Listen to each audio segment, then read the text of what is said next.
I've got 3 boxes here. One of them contains $1,000, one of them contains $10,000, and one of them contains $100,000. And you 3 are the Avengers of entrepreneurship on the internet. So you're going to tell me what you would do with that amount of money to build a scalable business. So do I get to keep the money? Is that how this works? Yeah. Okay, so I would...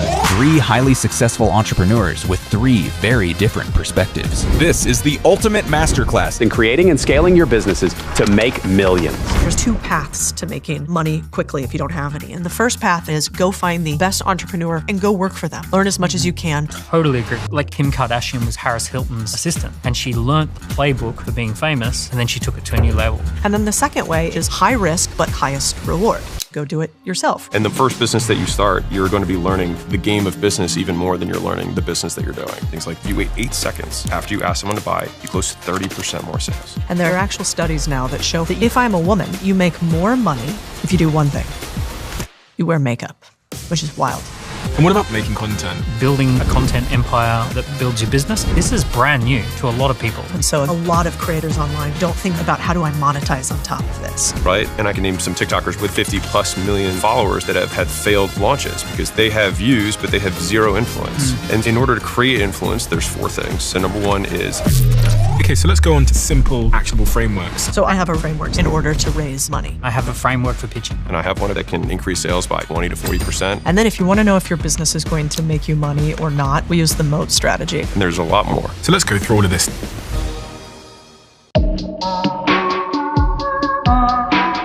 Daniel, Codie, Alex, I feel like I have waited a long time to have this conversation with you 3 because in my mind, you 3 are the Avengers of entrepreneurship on the internet. And for very different reasons, you do very different things, you have very different perspectives, you run very different businesses.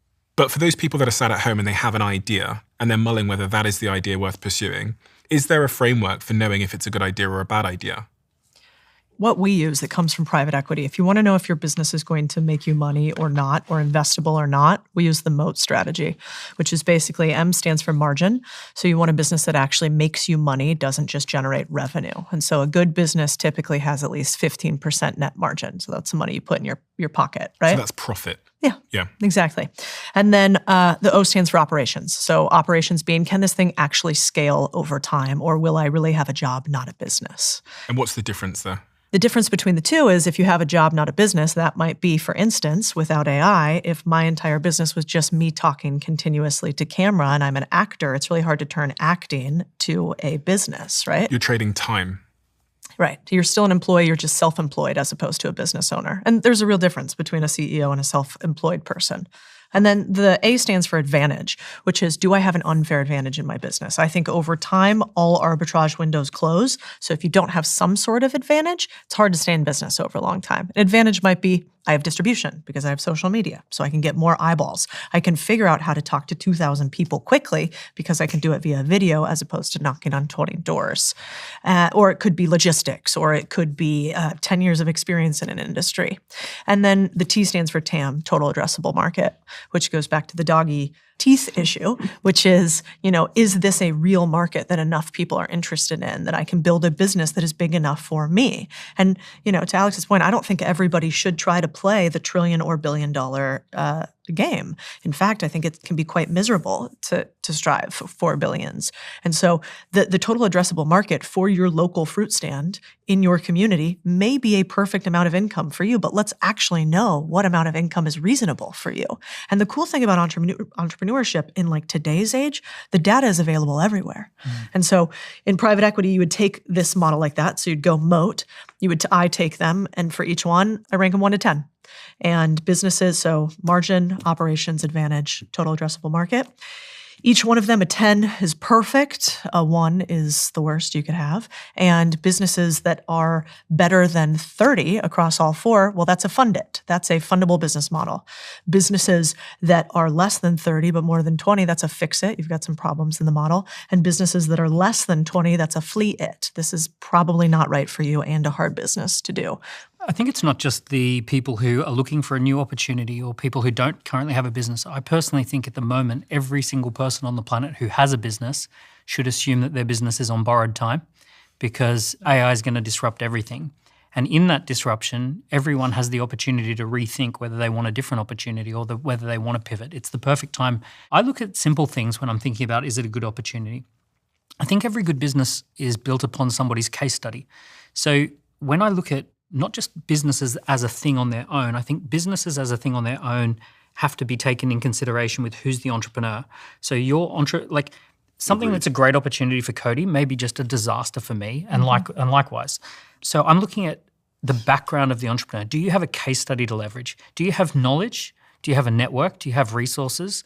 Have you got a reputation in something? Because those are the things that we can then leverage. And then I'm just going to have a look at 3 little things. I'm going to say, this idea that you've got going forward, does this address someone's pain, right? Is there some sort of problem that this solves? And we could measure that, right? Because people pay to move a metric. They love to move some sort of a number. So is there a pain that we can measure, and can I take people out of that pain based on my story? The next thing is, does that type of person who I'm going to solve that for, do they have money to spend? Because ultimately, 60% of all the money is in the top 10%. So the top 10% have about 60% of the available disposable income. So groups that tend to have money is business owners, executives, people who've got accumulated wealth. So you're looking at like some sort of indication that you're selling to a group of people who have money. Underneath that top 10%, Amazon's already got them, McDonald's has already got them. That's a saturated part of the market. You're looking for that top 10% who've got disposable income. And then the final part is passion. Like, are you passionate about this? And my definition of passion is a willingness to suffer. So it's not, do you get joy from it? Not, are you super happy from it? It's, are you willing to suffer for this? Are you willing to have delayed gratification? Would an objective third party who looks at your behavior, who looks at the way that you show up in the world, would they agree that you seem to be willing to push through difficult times in order to have this? So those are some of the conversations I'd have with anyone, and not just people who are starting out, people who have already got a $100 million business. It's like the adult marshmallow test, basically. Yeah, I think Codie had a great framework in terms of thinking about this from an investing perspective for the people who are considering starting their first business. I like the pain, passion, profession angle of, like, typically it'll be something that comes from a personal pain that you overcame, whether it's you had an eating disorder, or you have kids who have allergies and you figured out how to pack lunches, or you figured out how to store stuff for twice as long because of some unique thing that you retrofitted a cooler with, whatever. Some passion, which is just like a hobby that's you're deeply interested in, or it's a profession, so something that you already currently do. Like, in a way, this is, I think, one of the easiest self-entrepreneur, self-employment path is just going from employed to self-employed, doing the same thing that somebody already pays you for. So, like, you don't need to worry about, like, market risk of, like, I wonder if accounting is still going to be desired by other people. Like, right now, because everyone's so interconnected, like, remote work and being able to be fractional, like, many people can start kind of mini consulting businesses doing, because a lot of businesses and entrepreneurs are very bad at allocating resources. And so they have a lot of, quote, full-time employees that are working 20% of their effort and still keeping their paycheck. And at the end of the day, like, they do enough to keep their job, but not so much that they are nearly at their full discretionary effort. And so all of a sudden you think, okay, well, I could probably do the same work for half the price and the entrepreneur be willing to pay it. But I could do that same work for half the price for 5 times the people and make 3 times as much and do it on my own time. And so that becomes, I think, a great, like, foray into entrepreneurship. Now, what do you have to learn there? It's like, well, you already have delivery down because you already do the job. You just have to learn how to promote. It's just like, how do you reach out to people and ask them if they want what you have and then get them to trade you money for it? That, like, at least takes half of it out of the equation. And almost all 3 of those, pain, passion, profession, you already have kind of the back end. Like, you have the pain, you figured out the thing. The passion, you've already spent all this time loving this thing, so you've already done a lot of the work and research. And so really you just need to learn the front end, which is like, how do I promote and how do I sell, right? How do I get someone to give me money for it? And then in terms of how much money you make, I think Daniel had a great perspective of, like, sell to the rich. Like, they're the ones who have the money. And if you sell to rich people, you get to sell at rich people prices, which is more fun. And so, I mean, I'll give you a simple example. I have a CRO company that we do a conversion rate optimization across our sites and our portfolio. And so if that company works with an e-commerce business and they, add 10% to, top line and goes from 1 million to 1.1 million, they make $100,000 of value. If they work with an e-commerce business that's doing $100 million a year and they do the same exact work and they add 10%, they add $10 million a year. So it's 100 times more in terms of value that's being created. And so fundamentally, you have the value they create, your ability to negotiate a slice of that pie, how unique that is. As in, for example, I could have plenty of sales guys who are like, hey, Alex, I could sell millions of dollars of stuff for you. I'm like, yeah, but so could every other salesperson. So You have significantly less, negotiating power, even if you have the negotiating skill, just because many other people can do it, right? And then the final component is risk, and that's the one that I would multiply everything by, which is how much risk do you take on? People often say this idea of selling to the rich, but as you explained it there, what it actually sounded more like is sell to the person who's going to yield the most returns from your skill. And I reflect on this because I spent the first half of my career doing social media marketing. Yeah. And I think I said this when we sat down, Codie, that I used to work with fast fashion companies or fashion companies, and the net return for the client of me selling them more dresses was tens of thousands. I then left that business and spent 2 years working in psychedelics in the biotech industry, where if this was around the meme stock thing, where if they could galvanize people on social media to care about their stock, the upside, the swing was billions of dollars. I was the only employee in this biotech firm that ended up listing on the NASDAQ for $3.2 billion. And so their remuneration to me for the 6 months contract was many, many, many, many, many, many, many millions. Yeah. Because they made billions. Yeah. So for me, they thought they were ripping me off. Yeah. And I think about it, funnily enough, when you put the same company on different stock markets, the company is worth wildly different. And I think the same about our skills, where think about the stock market where you're trading your skills. Yeah. I've got a small example of that, really small example. There was a guy who we worked with who was an occupational health and safety consultant. And inside the workplace, in a typical office, he would charge a couple of grand a day to go in. And it was about 10 days, so about 20 grand to do an occupational health and safety. And I asked him the question, what is the most dangerous workplace you've ever worked in? And he says, well, there's this type of manufacturing that has lasers, freezing stuff, boiling stuff, lava, the sharks, the whole thing, right? Whatever it is. And not actual sharks, but you get the idea. Yeah. And I said, do you know how to solve the problems of that workplace? And he says, yeah, I absolutely know how to fix those problems. I said, why don't you position yourself and why don't you run a campaign that you're one of the best in the world for that and that you're actually going to just run a campaign around that? Within a year, his day rate had gone to $20,000 a day from $2,000 a day, and a typical engagement had gone up to 400 grand, mainly because he went from, the same skill set, but he applied it to a much, more valuable environment. Podcasting is somewhat similar, because if I podcast in the UK, the amount of money I get per view from YouTube is half, versus if I do the same activity, the same amount of effort, the same amount of hours in the United States, the platforms pay me double for the same amount of views. And I think many of us are trying to get a pay rise from our boss or whatever, but actually thinking about, are you trading your skills on the highest return market is a great way. I used to hire writers at my old company, and those writers would be paid, $30,000, $40,000, $50,000, whatever it was in the UK. When I was working in biotech and we were looking for someone that could write about biotech, it was $250,000 in the salary. It was 5 times more for the same fundamental skill of writing. I think that a lot of times when you're starting out as a brand new entrepreneur, it's scarier to sell to rich people. You're like, I don't know rich people. I'm not a rich person. I'm going to sell to my friends. That is very normal. That's the people that you have the closest proximity to. But the problem is that means you have to play the volume game. And the volume game is actually really hard. It's hard to get a lot of people to buy your thing. Incredibly difficult. It's actually much easier to get a few rich people to buy your thing. And so, we had this home inspection company, and I didn't know it at the time, but he was telling me they were having major cash issues in their business. And I could kind of tell, because when an entrepreneur is under stress, you can sort of see it, it's a visual thing too. And he was about 45 days away from running out of cash.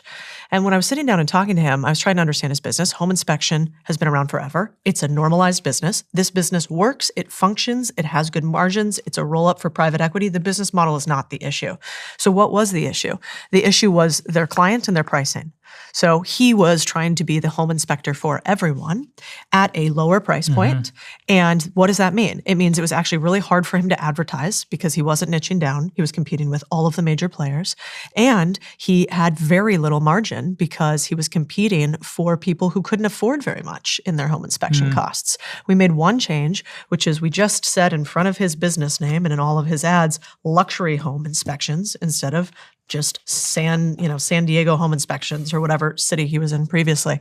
And that one change increased his margins by 45%, and they saved his business. He didn't do more volume, He didn't hire more people. He didn't get smarter. He didn't get better. He just sold to rich people instead. And because that increased the surface area that he was covering, so each house was like, I don't know, thousands of dollars instead of a couple $100 to inspect, his business was saved forever. And so I think protecting your profit is so crucial when you start a business, and nobody tells you that because it feels safer to sell things cheaply to people who don't have very much money. But there's that old adage, which is, try to work with a $50 client and they will say, I need everything under the sun for this $50 I'm going to give you. And then go to a $50,000 client and they'll say, wire sent.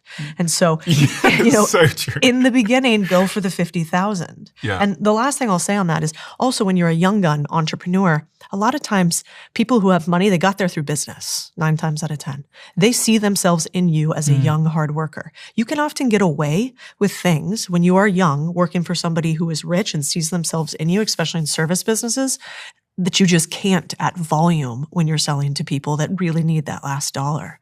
And so I think that's why most businesses go service-based business. You trade your time for money in some sort of way. Then you productize the service. So now you make the service so other people can run it too. And then finally, you turn it into technology, software as a service. You increase your margin in every single one or your profit in every single one. But they're the same business. You're just smarter. You're a higher level entrepreneur when you're able to create tech around it. But really all tech is process at scale. And so it sounds scary when you're just starting out, but it's really just the difference between 10 years in entrepreneurship and learning and not. I think when you're starting out, a lot of times you sell out of your own wallet. To Codie's point, so it's like you have no dollars in your wallet, so you assume everyone else has no dollars in their wallets either, and you're so afraid of getting rejection that you continue to lower the price until you hear people say yes. But just as like a benchmark for people who are starting out is that like usually you're appropriately priced when 7 out of 10 people are saying no. That's like about the appropriate price. So if you have if I see a business and they're doing 80% close rates, as in like 80% of the people they talk to say yes, they usually have a double or triple in pricing just sitting there. If they're at like 60% close rates, they usually have a 1.5 to 2x price increase that's sitting there. If they're at 40 to 50, they've got a 50% price raise in there. And if they're right at that 30-ish, 35%, then they're usually appropriately priced. And if they're at 20, they just need to learn how to sell better. But but fundamentally I say this because usually, in the beginning of entrepreneurship, you're so afraid of hearing no. But the reality of it is that you need to be hearing no more than you hear yes to know that you're being appropriately priced. Because I way back in the day, I had a gym and I can't remember how many members it was, but I said, that's it. And I decided to triple my prices, which is a pretty big move when you have a recurring membership base. And so I gave everyone a trial of the new level of service I wanted to give. I wanted to go from large group to semi-private. And I tripled the price alongside that. And I lost 1/3 of my customers, but I had 2/3 of the people at 3 times the price. And so I made 2 times the revenue and I cut my costs by 2/3. And so I made a lot more money. And it was probably better for your clients as well. Yeah, it was a more exclusive experience. 100%. And it was like right as I was beginning to learn how pricing worked with profit in a business. And so, and by doing that tripling in price, it didn't triple my profit. It did way more than that. And so when you have a 10% or 15% margin business, like Codie's saying, if you actually can pull off a double in your pricing, it'd be a 6x or 7x increase in profits. So there's a lot more sensitivity to that price number. What's interesting is that it's really just a lot of people are like, how do I raise my price? It's like you do the exact same thing you normally do. And then right when you're about to say the number, you just add a 0. and then you just act the same. Dan Kennedy had this great quote. He said, go as high as you can without cracking a smile. And I think that's usually a pretty decent place to start. Yeah, and if nobody is giving you pushback on pricing, that means you're too cheap immediately. Value metrics, I think, are so listen, the thing is, if you're a serious business person, you want to make more money, pricing is going to be really interesting to you. If you're not a serious person wanting to make a lot of money, pricing seems like such a boring conversation. This will never go viral on the internet except for people who actually are in the game of business. And they understand that pricing saves businesses. And the thing that I learned that I thought was wrong at first, and I'd be curious if you guys were the same, I thought it was wrong to charge different people different prices. I was like, no, everybody gets the same price. That's the right way to do business. And then I realized there's something called value metrics, which is basically your prices should be a representative of 3 things. usage? So does somebody use this service a ton? Then you should charge them more. Do they have a lot of users? Do lots of people use it on their behalf? Or then finally, value. How much value do they derive from it? Do they make a ton of money? Can they have some sort of quantifiable return? And if you're charging everybody $90 a month for whatever your service is, you are wasting a ton of money from a segment of your clients that would pay you way more. Like Typeform's a good example. I started using Typeform, started using it myself. They charged me $50 a month. Then I started running tens of thousands of surveys through there and I put my whole team on there. Now I'm paying $1,000 a month. Yep. It's the same fucking tool. Yes, it is. But I'm using it way more and I've got more of my team using my account as well. So they're charging me just over $1,000 a month. And they only had to acquire you, which is amazing. So from acquiring one person and your cost of good or their cost of goods don't escalate at the same rate at all. So that's how these SaaS companies get this 80% margins. That's it. When you look at this little pyramid of customer segmentation, you get 1% of people who have 15% of the budget, 9% of people have 45% of the budget, 90% of people combine 40%, right? So when you actually break that down, you have one person willing to pay 15 grand, you have 9 people willing to pay 5 grand each, and you have 90 people willing to pay 445 each. So you are almost always better off going. I think the best place for most small businesses to go is that 9%. And the reason is the top 1% typically shop on pedigree. They want to work with the best businesses out there. They want to work with the ones who have won awards and the ones that have been around for a long relationships. time. And through trusted relationships. The 90%, they shop on price. They have a fixed price and they only want to shop on that price. The 9% shop on passion. They want to follow someone who has an interesting new take on things, who's putting together a group, who's done some education or entertainment around it. So this 9%, I would call that the affluent niche. And that affluent niche is really a good place to start. And that 9% are the ones that are closest to moving into the 1%. So you can grow with a client over time, which we saw a lot. You could help get them up to the 1%. And then they'll take you and introduce you to all the others. This was one of the really fascinating things for me when I was running a marketing business, which is, I think you referenced this, Codie, which is when I started the company, I was working with founders who had a 10K budget. And the amount of times they would call me because of that 10K budget, because that was do or die for them. And then when we signed Uber and Coca-Cola and Samsung, the budgets are massive and they call me less. They sign things off quicker. The meetings are easier. Life is easier. And that's just one of these sort of interesting phenomenons with client services, I guess, and service businesses generally, is the bigger the budget, it requires the same or less units of effort to keep them happy than someone whose life is on the line because it's their $5 grand out of their own pocket. I think part of that you earn too as an entrepreneur. I'll speak for myself. You start out selling way too cheap because you also need the money. Because as much as it's it's very comfortable for me to say you need to add a 0 to your price tag. If I don't get paid for the rest of my life, it doesn't matter. And so I have a lot of leverage and people can feel that. That's really interesting. Right. Whereas, this is also if you behave as if, right? If I behave as if I have a significant amount of money, then I tend to attract people who are or basically somebody else who also has a lot of money will recognize that behavior and say, okay, this guy's a player. And so then they'll be more willing to do business with me. Now it's tougher when you don't have that and you present that way. Right, so I think that a lot of this kind of does become earned because either you're faking it, which is not my recommendation, or you just do a decent amount of volume and you realize you're you know what, I can't charge $99 a month for this. It doesn't make sense for me. And then you have a different level of confidence going into this where you just look at something, you're I just can't do it for that price. That's the word confidence, isn't it?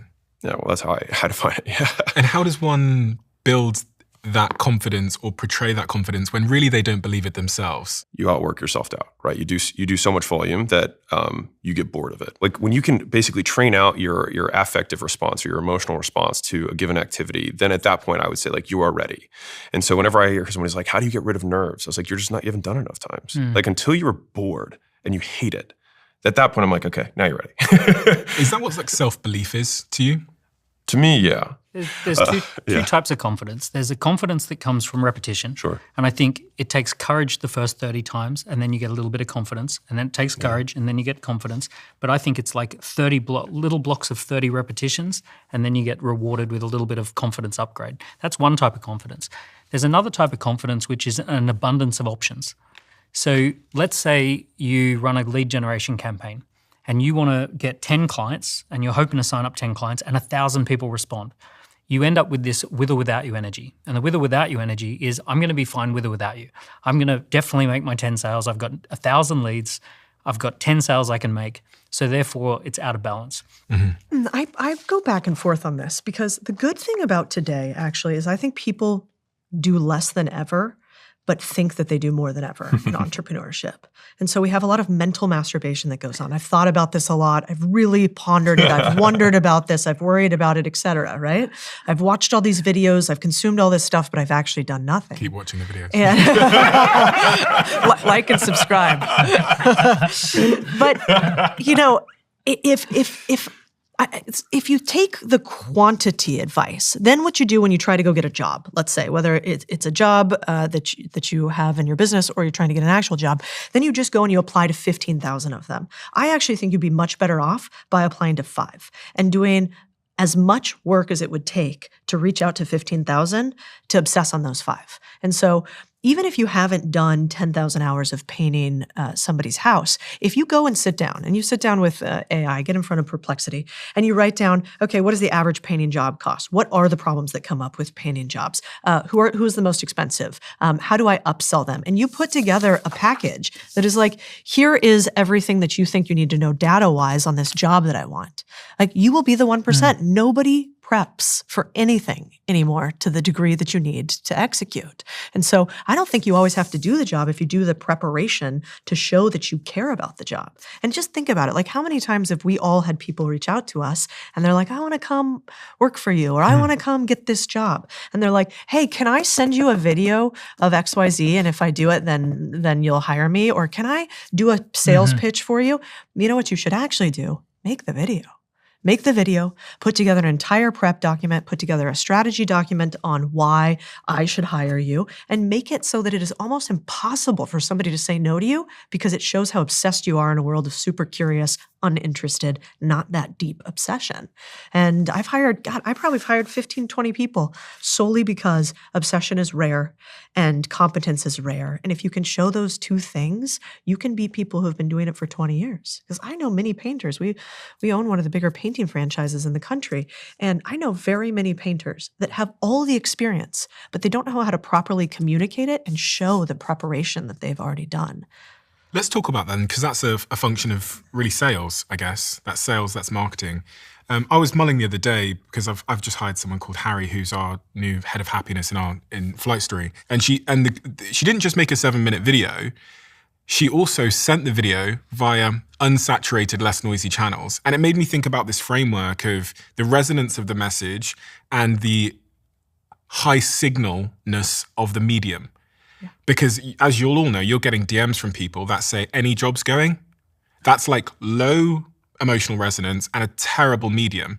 So I think of it as like this 4 sort of square quadrant, where in the top right of the quadrant you have the 7-minute video, but then figuring out how to get it round back past the PAs, not into the saturated inboxes, maybe into the post. I think post is so like unbelievably unappreciated as a medium in a world of like laziness, where nobody wants to like go to the post box. You're all on the receiving ends of thousands of DMs and messages a month. And sometimes some of them get through. Sometimes some of them result in someone being offered a job or you investing in their company. So if I'm listening at home and I'm thinking, okay, I've got 4 people here who get thousands of DMs, what is the secret that penetrates your fortresses? I would be careful reaching out to people who have millions of followers, because it's hard for you if you've never had millions of followers or even hundreds of thousands of followers. It would blow most people's minds just how much traffic is moving in the background on any given day. There are plenty of people who have 10,000 followers or 20,000 followers, or they've got a very successful business. They don't get 1,000 emails a day. They get maybe 1,000 emails a year. So there's something that you can reach out with, which is called a proof story, which you mentioned. And the format that I like to use is, I did something special. I recently worked with an extremely famous YouTuber who has over 22 million followers. And we were able to spin out a new business, which became very, very successful and exitable. And that business got 10 million worth of revenue in the first 6 months. And I project managed the whole thing, and I can explain exactly how we did that step by step. So the format is, I did something special with a certain type of person we got a great result. Here's what the result was, and here's how I can explain it step by step. And what's in that for me? Or am I making the link? So I'm reaching out to you with my proof story. Yeah. So I'm telling you, this is what I've done. And are you asking me for something? I'm saying, would you like to know how we did it step by step? Now, the other way we can do this that works pretty well is to do this in the public domain. So, for example, you could reach out by actually posting a video or a post on LinkedIn or on Instagram or on X.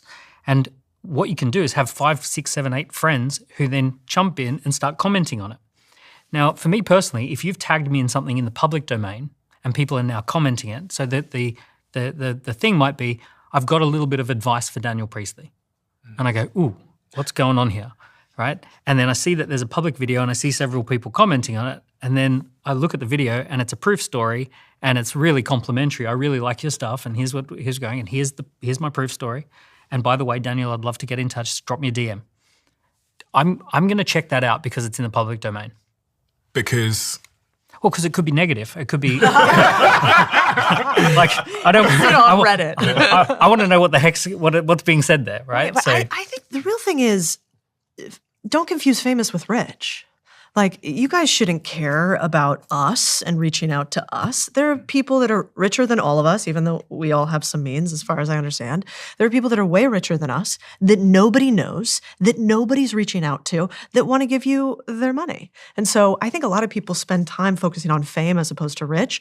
And when you're young, who cares? Like, you can't eat fame. Fame is not lasting. We will all be totally irrelevant, probably sooner than we even want to. Just speak for yourself, please. Like and subscribe.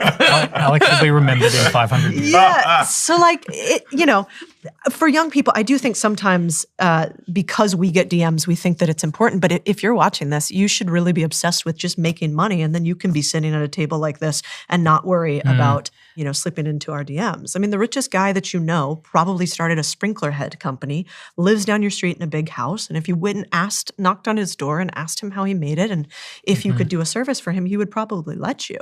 Yeah. So true. I wouldn't mess around with famous people. The people that gave me my first leg up in the world of business were they didn't have followers. No. They were some guy who had built a business similar in the city and was now living out in Monaco, living an isolated life. It was someone who'd sold some kind of company, was running, some kind of marketing business. And they were at that level. They were probably at the $50 million level in terms of net worth. And they were delighted to have an email from me tickling their ego. Of course, and saying they that see I was themselves reading in their you. blog, etc. Yeah. It's very exhausting to do the very deep level of work that you do in order to get a high level client and then have no response, right? That can be really extinguishing from a behavior perspective. But if you do that work for, Stephen Bartlett, and then you make the post and you say, hey, this like, I'm a XYZ, whatever designer, and I've worked with these types of clients, and let me just show you my breakdown of what I would do. I think his stuff's awesome. This is just some stuff I would do. And then I tag you, then I'll probably, things is enough people will see that you'll get it sent to you from somebody else who you will answer the response from a messenger messaging type perspective. Like somebody whose DMs you will open will be like, hey, I don't know if you saw this. A team member. Right, exactly. And you do respond to them. I do, yeah. Right? Yeah. And so all of a sudden it's like, that's actually how you can get in. But you also get all the free exposure of the work that you're doing. And then another person who might not be you, and it might be me, and saying, hey, I like Stephen's stuff too. And I thought this was a pretty good breakdown. Hey, do you have services, in exchange for money? You're going to intercept my... Yeah, totally. I'm going to nab that shit. And so yeah, I actually really like that perspective because it allows the work that you do for your lead magnets to basically double as content. And so it doubles as promotion. And so you kind of get multiple bites of the apple, which I think is really good.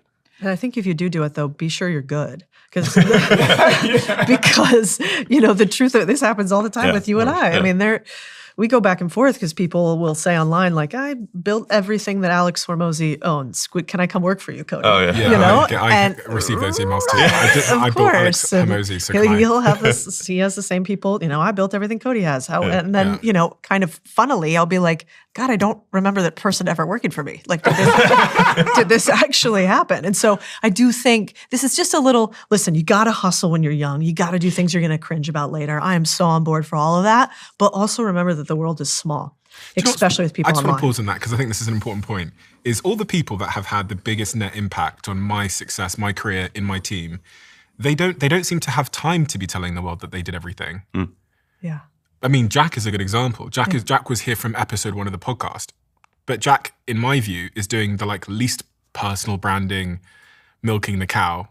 And he's, in my view, arguably the most responsible for all of this stuff. And there's almost this inverse correlation between someone that works for you for 3 months and then builds a personal brand off the back of that and is on stage claiming, the success versus the people in the trenches. In a circle, yeah. It's a bit of a side point, but one of the things people are so fascinated by is this idea of passive income. And I think they're fascinated by it because it's a promise of big returns for no work. And you talk about offers a lot. That's like the perfect offer. Yeah. What's your thoughts on passive income, Alex? And is it something we should be aspiring for? So first, I think it'd be helpful for everyone to even define in terms of how to think about passive income versus active income. So one is that people often discuss it in binary terms, passive versus active, when it's really more of a continuum of how passive is it versus how active is it. And that way it becomes way less black and white. When I think about passive versus active, when people are starting out, I generally just discard it entirely because they typically don't have sufficient capital in order to actually make meaningful passive income, and they would get significantly higher returns on increasing their active income. And virtually every extremely rich person who's self-made, as my asterisk, generally has gigantic active income and only begins to look at passive when they have so much money from reinvesting in their higher return things, which is what got them this very large active income, that they're like, where else should I put it? And then at that point, it's really a question of diversification, which is like, how much more do I not want to double down on the main thing? And that's a completely personal question. And there is no, in my opinion, there's no right answer to that because that's a fundamental, like, how much risk do I want to take, which I see is entirely personal. But I'll give you a real example of like an investment I made 5 years ago, which was we did exited the business and I had more time on my hands. And I was like, okay, well, why don't I just start spending, a couple $1 million a year on making content? Now that had basically zero return in that time period. But if I were to look at the return on capital for that, $2 million a year I did for the first few years compared to today, it was probably the highest return capital that I made. But was that a passive? No, it's definitely not passive. It was 100% active from an investing perspective. And so this is when people are like, what do you mean by investing yourself? I mean that, right? Like you're investing in either the skills that you're acquiring, the businesses that you have, and a very simple investment a lot of times can get you ideally leverage on your time.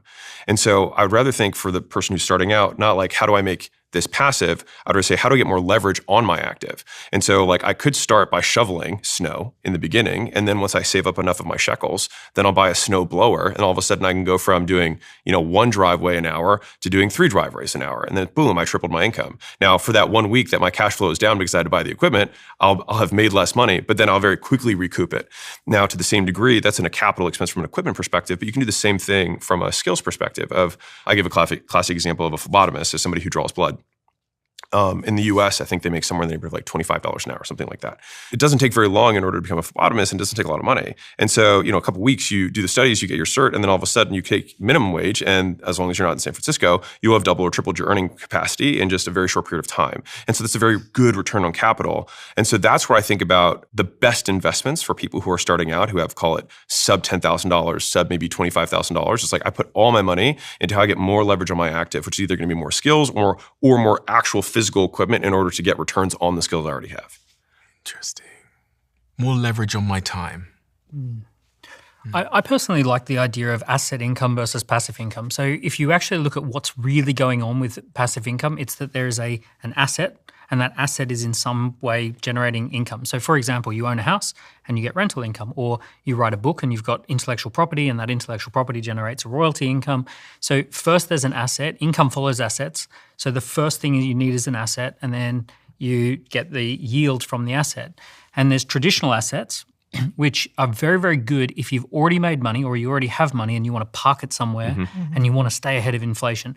Traditional assets are terrible for trying to make money. Give me an example of a traditional asset in this definition. I think of something like art, wine, and watches as more like a speculation, or perhaps a store of value.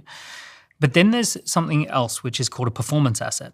And a performance asset is typically intellectual property, media, code, or data.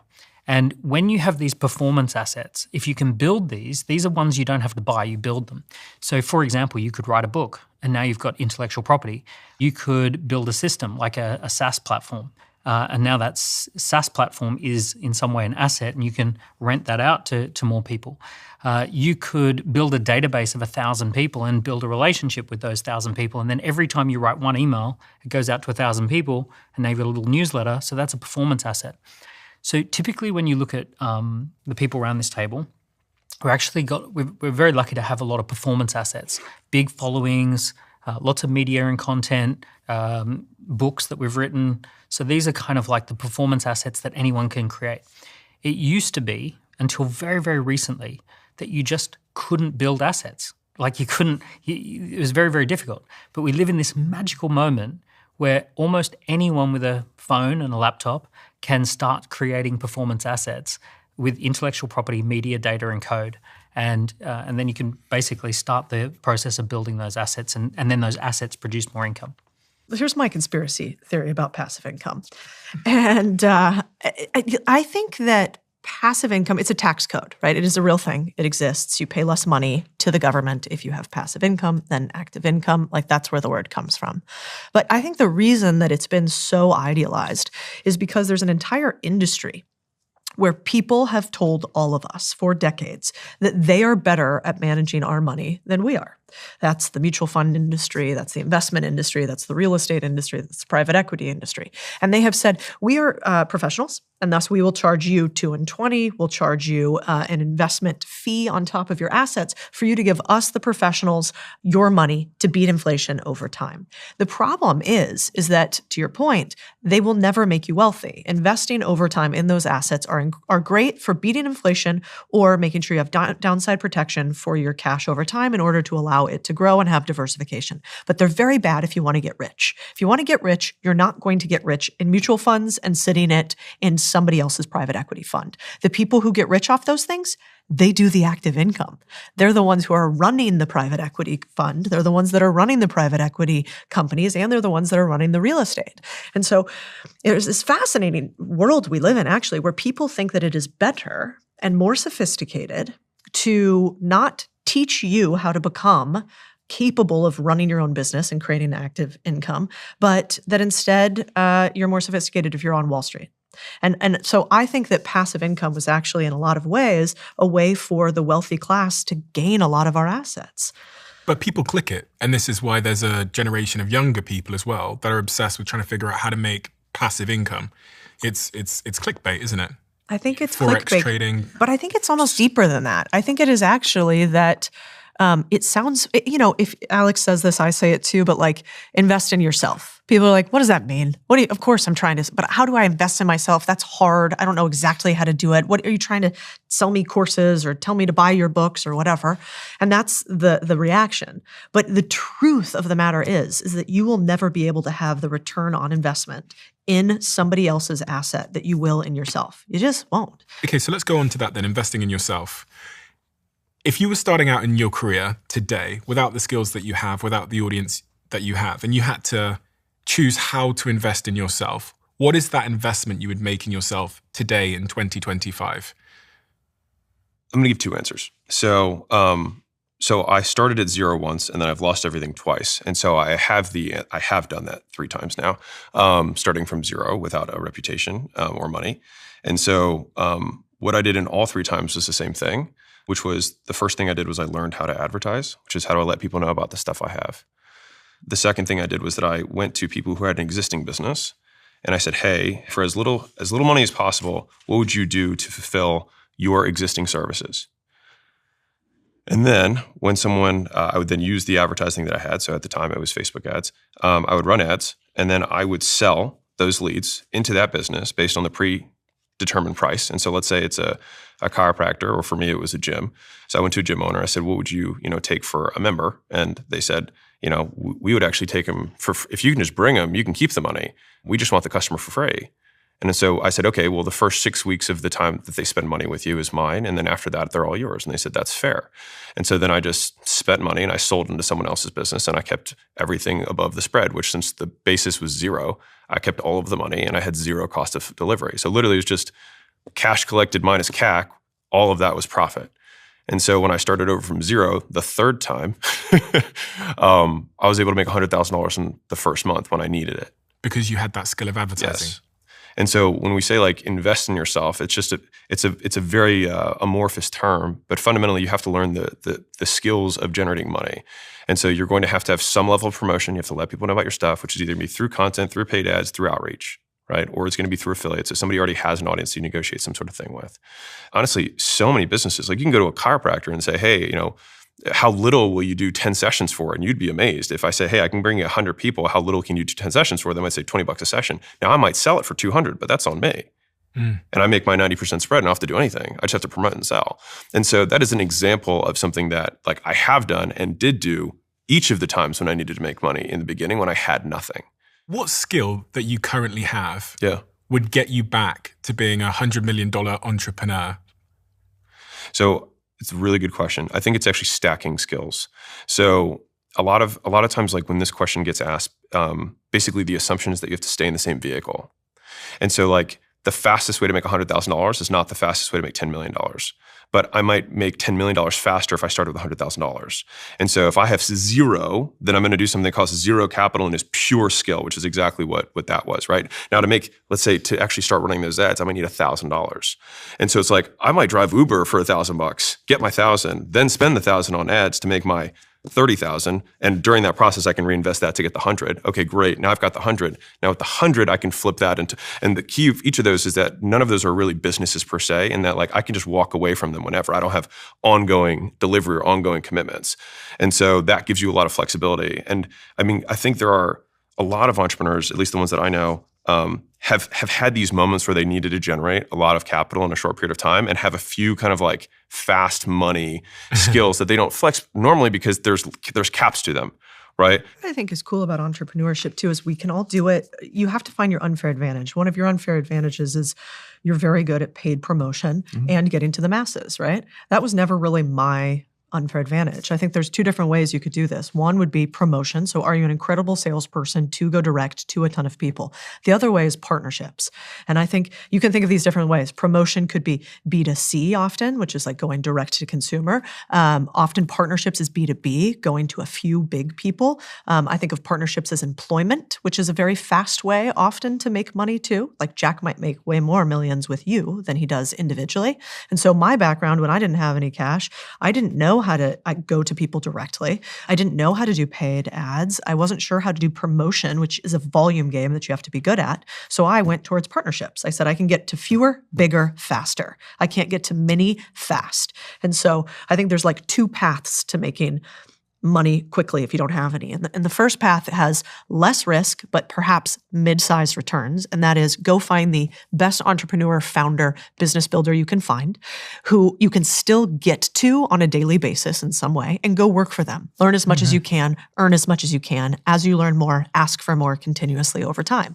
This is how, Sheryl Sandberg is one of the richest people in the world, and she's never had her own business, right? She's only worked for other people, and she's doing just fine. So I think that's the first way. And that would be what I would call partnerships or employment. And then the second way is to go do it yourself, right? Which is high risk, but probably highest reward. And in that instance, you have to go and figure out how to get people to buy your things continuously over time. But like when I didn't have money in the beginning, I'd gotten out of finance. I didn't want to work for somebody else again. I was pretty miserable. I had worked for 1 billion hours for people in investment banking and asset management. And I had massive golden handcuffs. Like I made a lot of money and I had no brilliant idea. I didn't have a business idea. I had no idea what to do next. And I'm pretty risk averse, actually. I was like way too scared to go do what you guys all did, which is start businesses from scratch. And so instead, I partnered up. I went to another company that needed to raise capital and get a few investments in it. And I went to them and said, I can raise money from a few of these people that I know. If I do that, can I negotiate a little bit of equity in the company? Can I negotiate upside return for the money and dollars that I bring in? And I want to be a partner in the company.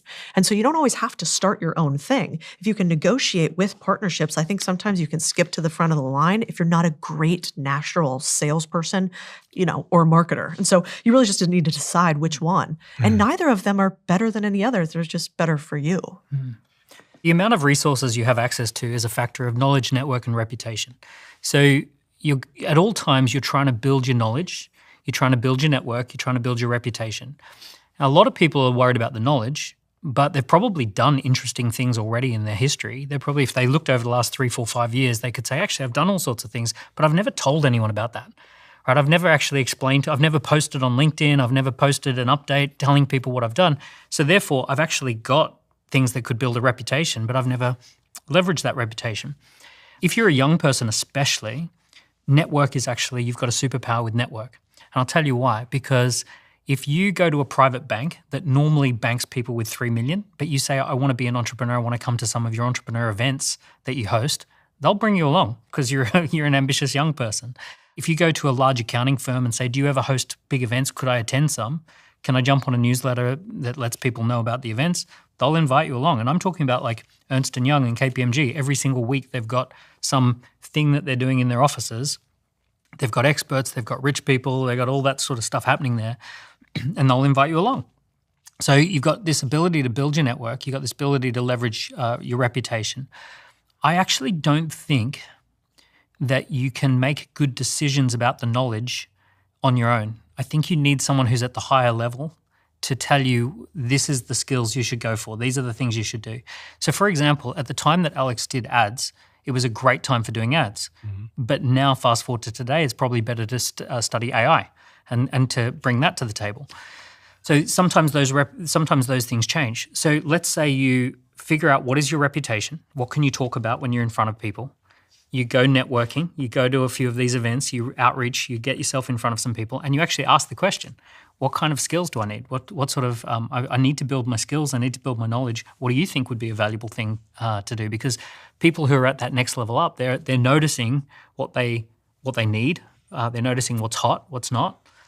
So they're going to be able to teach you or guide you. And to Codie's point, you want to have a mentor in your life. You want to have someone who's been there, done it. You want to, partner with a bigger organization and get some of those. Before Kim Kardashian was Kim Kardashian, she was Paris Hilton's assistant, and she learnt the playbook for being famous, and then she took it to a new level. So she did an apprenticeship, and then she applied the apprenticeship. One of the things that all of us have in common is we make content. And it's almost a bit of an elephant in the room that no one's really doubled down on. When I asked what you guys think is the most sort of like undervalued skill or the best place to invest in yourself, I was actually expecting you all to say, start making content for a variety of reasons, not just because you want to build an audience so you have more customers, but actually, and I can see it on all of you, it's helped you to think better. It's helped you to communicate better. It's helped you to sell better. When you get that chance to sit down with that investor or that rich person, you said earlier that if I'd sat old Alex here, one of the big differences is this one's much more focused, concise, articulate. So I'm wondering what you guys think of that content as a undervalued, underappreciated skill in the world we're heading in. If I'm starting today rather than when I had, zero, there's still a huge amount of attention that sits on social media, if not more. And there's even more demand for content now than there was. And so you can supply that and get compensated for it. And you'll have to do repetitions for a period of time until eventually you get good. And then you can develop an audience, and then you obviously can sell things to them. I think content's a little bit of an interesting one because content works when you've got intellectual property to leverage. So I remember Alex popped onto my screen the first time and he says, I've sold my company for $40 million and I've got nothing to sell you. I'm just going to tell you how I did it. Codie's the same. She's like, I was working at Goldman Sachs, but then I left Goldman Sachs to earn more money through laundromats. I'm like, that's interesting. That's fascinating, right? So I'm going to watch that content because there's some interesting intellectual property there. My channel took off when I started talking about I've done 7 startups that went 0 to $1 million in the first 12 months. So it's that ability to have some intellectual property that people are going to want to get to. I can think of a bunch of examples of creators that hadn't done anything, but their ideas were the value. So if you think of someone like George Mack or even James Clare or lots of other of these sort of like Jay Shetty, online writers who...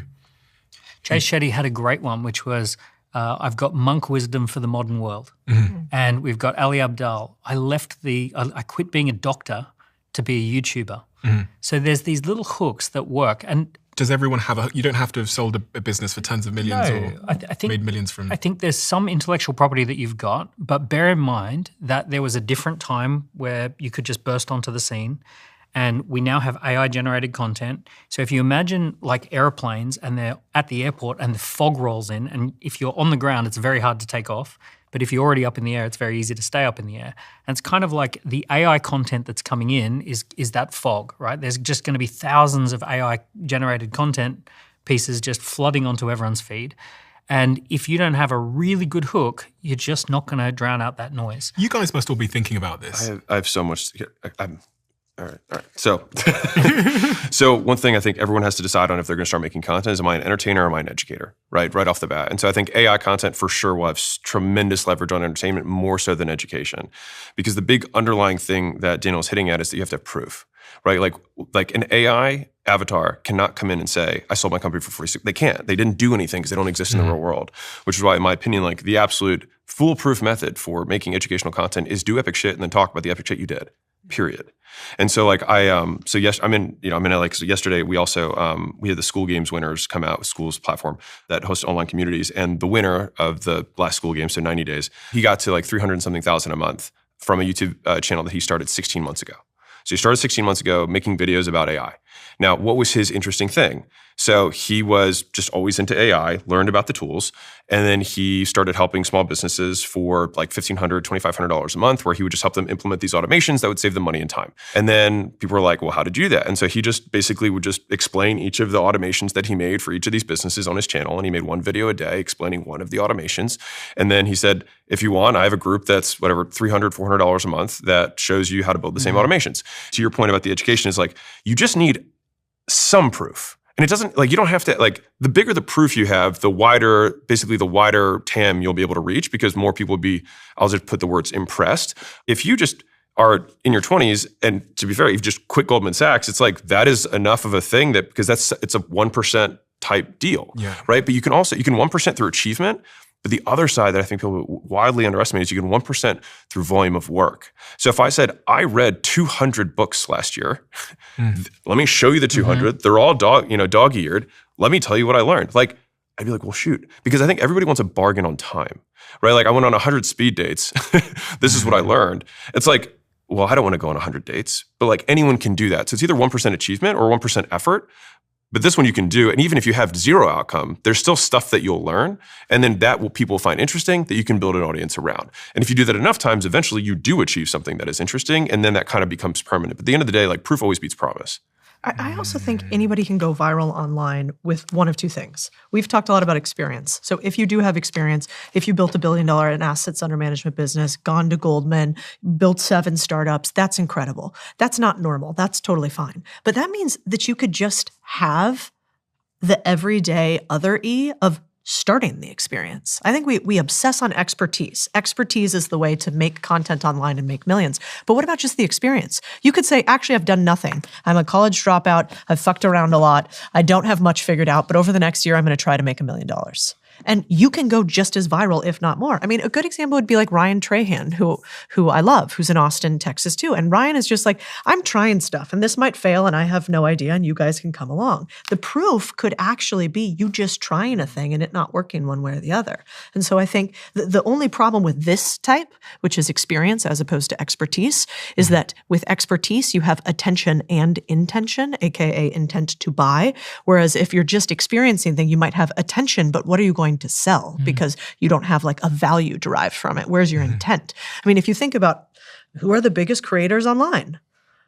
OnlyFans, the Kardashians, what are the biggest websites online? Porn sites. That's a lot of attention, but the intent to buy is going to be low for any of those over time writ large. And so I think you have to ask yourself, okay, if I get a ton of attention, let's make sure I'm really thoughtful on what I get attention for. And then let's think about once I have that attention, where do I actually have some sort of expertise or value that I can trade in order for people to have an intent to buy? And I think about it like this. Rihanna, huge star, right? Big celebrity, billionaire now because of Fenty Beauty. Drake, giant celebrity, arguably more views, more hits than Rihanna, worth 1/5, 1/6, 1/8 what Rihanna is worth. Why? Because he has tons of attention, but he hasn't actually done much to get intent to buy from him. And so Rihanna's just categorically better, if we define better as bank account and scoreboard on net worth, than Drake is at monetizing their intention.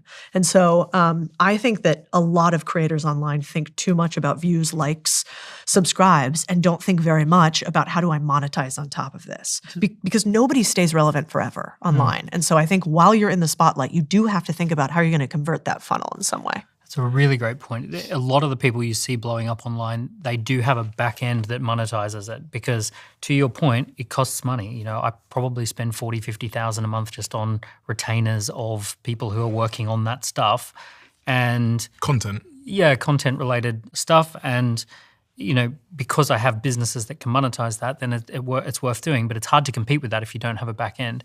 The other option is to work with someone who does have a business and they do have experience, they do have something to talk about, but they're busy and they need someone to project manage this. Because one thing that's happened is that to the traditional business owner, this personal brand thing and this building a content empire that builds your business, this is brand new to a lot of people. So there are plenty of people who've got a $50 million a year business and they're going, oh, should I show up online at all? Maybe I should. And they're just starting to tiptoe into the water and they've got a story, they've got a back-end business, they can monetize it, they can allocate budget to it. You could be the person who does that. And if you did do that, you would be one of the very special people in their life. I had a guy come to me a couple of years ago and said, Daniel, I just cannot believe you've written 5 books at the time, you've got 7 different companies, you've got all this stuff going on, and you've got a few thousand followers. And I've had a look online, you get like 10,000 views a month. And I'm like, yeah, but I'm busy, I'm running my businesses. And he came to me and said, I will project manage you into the millions per month. And he just literally picked this up, a guy called Martin, right? And he just said, I'm going to do this. I'm going to turn up at your house, do a day of filming every month. I'm going to edit it. I'm going to chop it all up. I'm going to do all this stuff. And I'll project manage the whole thing. Now, the two of us are very close now. We've got a good relationship. And he's now got an idea for an AI startup. And I'm going to back that. Every single one of you watching this right now has something to offer, whether it's knowledge or skills or experience, and that means you have value. StanStore, the platform I co-own, who are one of the sponsors of this podcast, turns your knowledge into a business through one single click. You can sell digital products, coaching, communities, and you don't need any coding experience either, just the drive to start.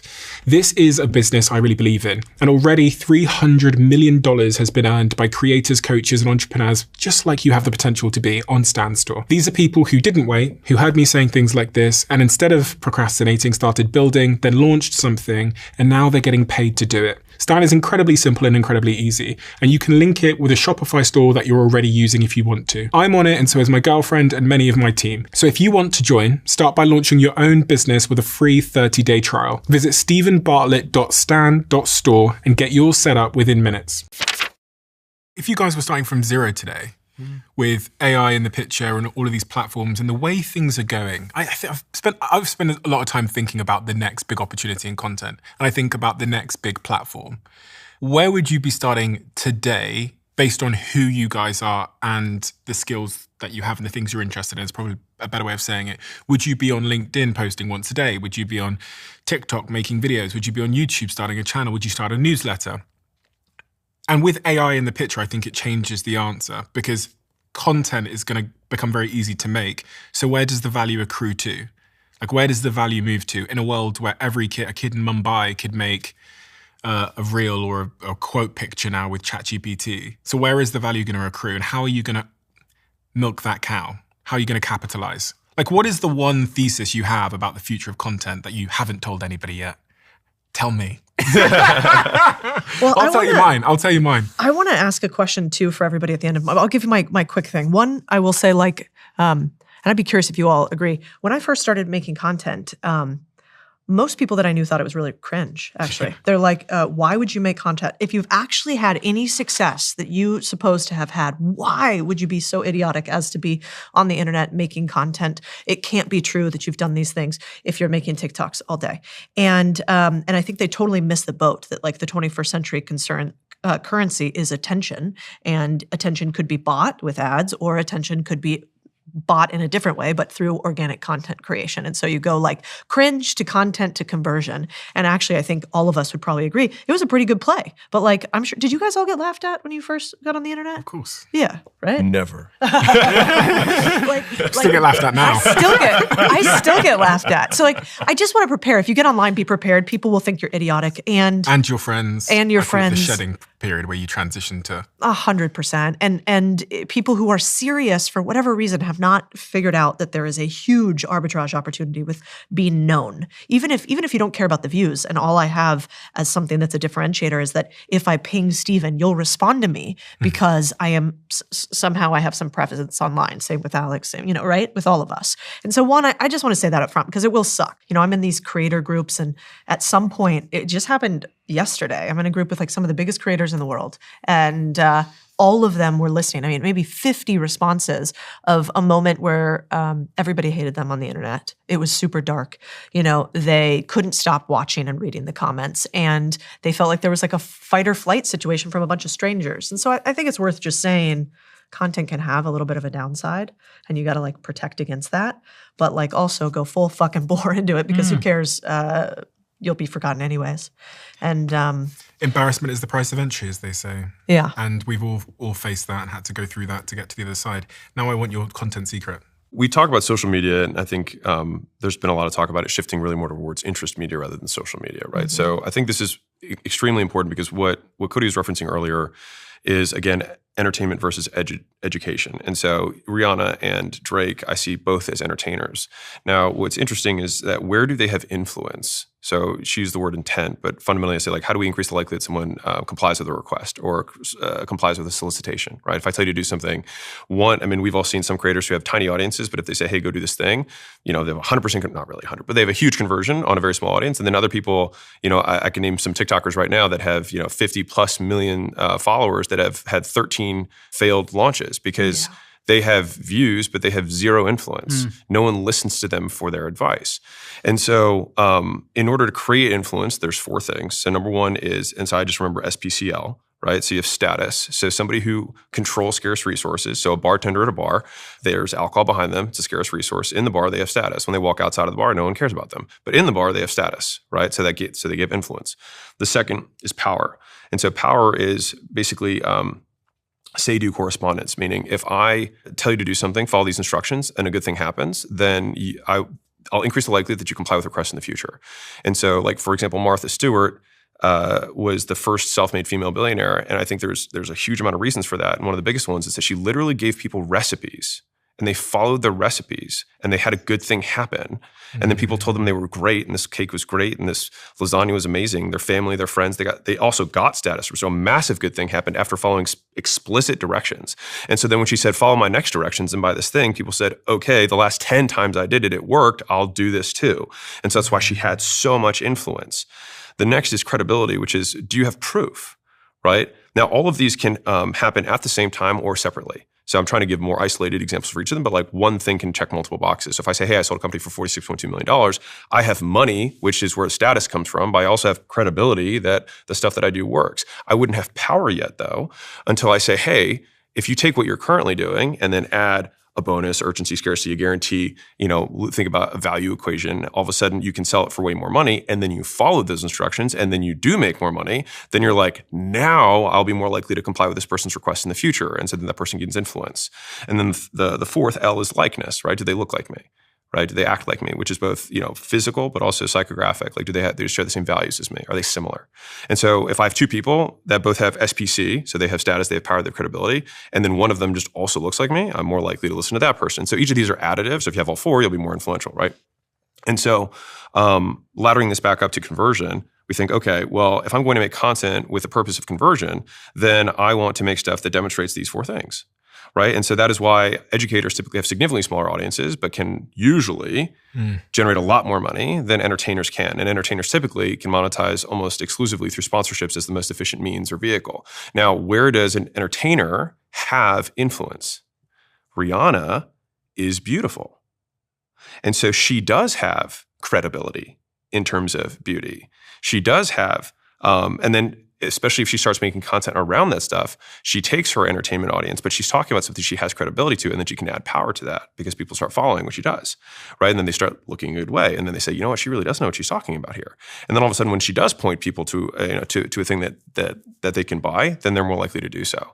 And so it's how do we merge those two things together? And then when we're making the content, and I think a lot of people who are starting out are very obsessed with views, which I would strongly recommend, especially in this interest media time, that it's so irrelevant.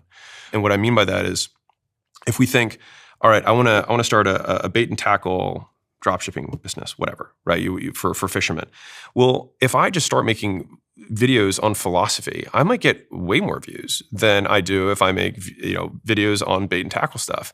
But the likelihood that the people who are watching philosophy also want bait and tackle is very low. And because the content is now the targeting for social, like if anyone's run ads before, you have to select, okay, I think I want 42-year-olds and I want men and I want whatever, right? As you go through it. But the thing is that the algorithms are so good and the AI is so good at understanding what the content is about, and they also know what type of people consume this type of content. They just do the targeting for you. And so if you want to reach a certain type of person, you just only make content that certain type of person wants to consume. So it's actually easier now than it was before. And so you can have a 40,000 person audience, but that 40,000 person audience might be made up entirely of fishermen who buy tackle, which I'll bet you'll crush. And so that is how I kind of see the quote future of media, at least, is that if you want to have maximum persuasion or conversion power, we want to make content that is explicitly for a specific audience, and we want to demonstrate the proof that we've done, right? We want to have things that they want. We want to give them instructions that they follow, that good things will happen for them, and we want to look like them.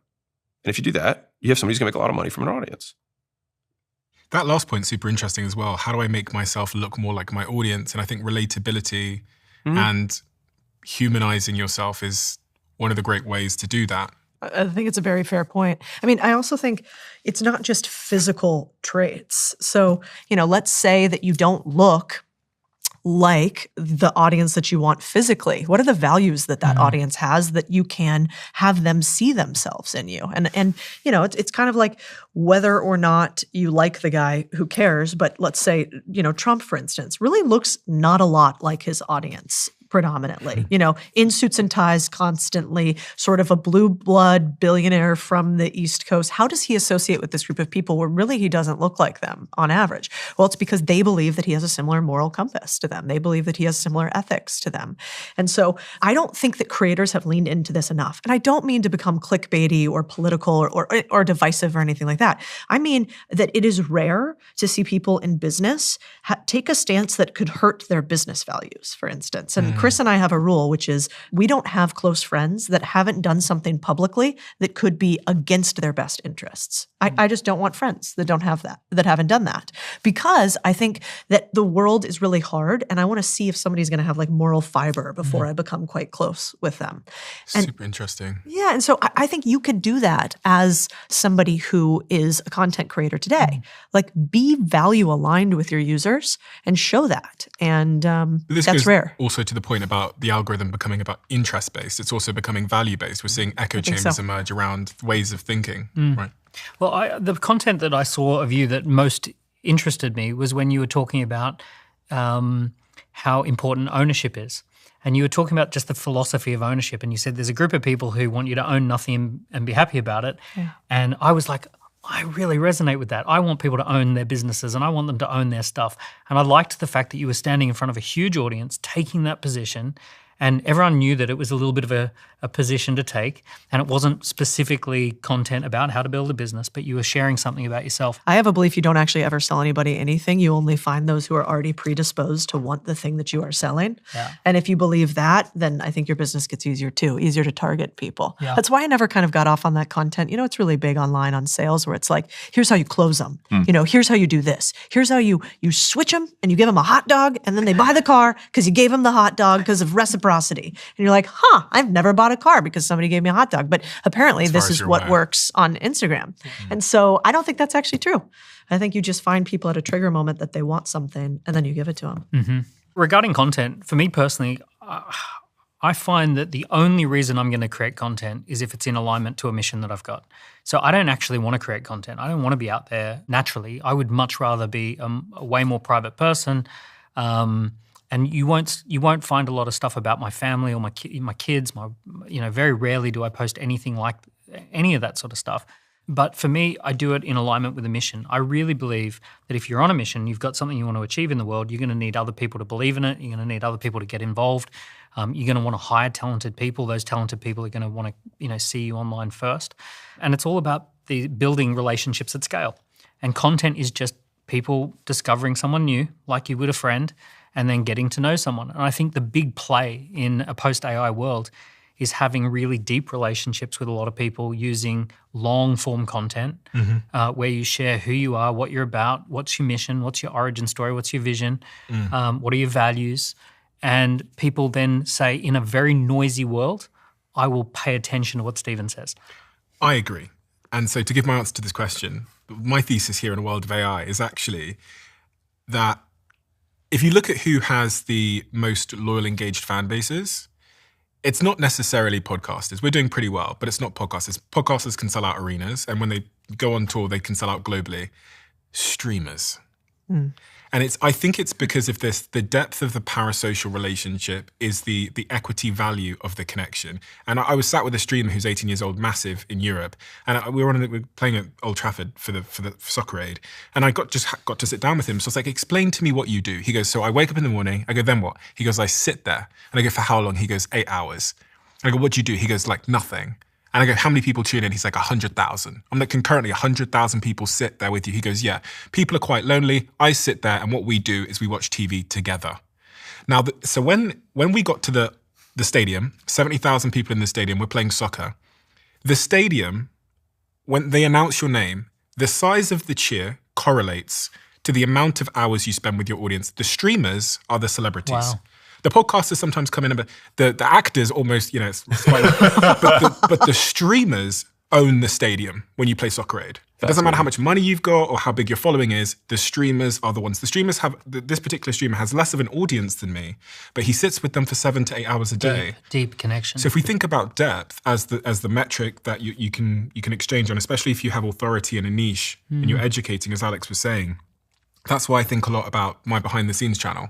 I think it's, when we go on tour, it's so funny, we did a tour in Australia, and remarkably, I'd say about 50% of people were talking to me about Diary of a CEO, and then 50% of people were talking to me about Behind the Diary, which is the behind the scenes channel where you get to know me a bit better. And that channel has a fraction of the viewership. And actually, that same thesis is the reason I started podcasting. I was doing Facebook Watch videos. They were getting tens of millions of views, which, by the way, no one remembers, because no one remembered any of them. And no one came up to me in the street and said, I love that 2-minute viral philosophical video you made about motivational fluff. No one ever said that. Then I started this podcast and it got 1,000 downloads, and it felt like I was like Oprah Winfrey. Like, people were coming up to me, and I was like, oh, there's this interesting correlation between like the depth of the medium and the resonance and the memorability, and therefore the value. So just pursue depth as much as you can. The strength of the parasocial relationship. Part of the brain that has short-term memory, we've driven a truck through that. We've now got just hundreds of things a day that hit that. But then there's this other part of the brain where I've spent 7 hours with someone. And if that's the depth. Are you guys thinking about that? Because you guys, you all make content which is educational, but is less personal. And I mean, you two podcast, Alex and Codie, you both podcast. You don't podcast yourself? I'm a guest. You're a guest. But you don't like run your own podcast. So are you thinking about a deeper format for yourselves? What are you thinking about? Yeah, well, there's two things I want to talk about there. One, I think it's depth, but I would also wonder if it's not rawness. Like, in an era in which we cannot trust what we see anymore because of AI, and anything can be recreated, reproduced, and overproduced, increasingly a stream is interesting because it is raw. Yeah. It is for 1,000% whatever is happening on there is happening in real time, and thus we can actually trust it.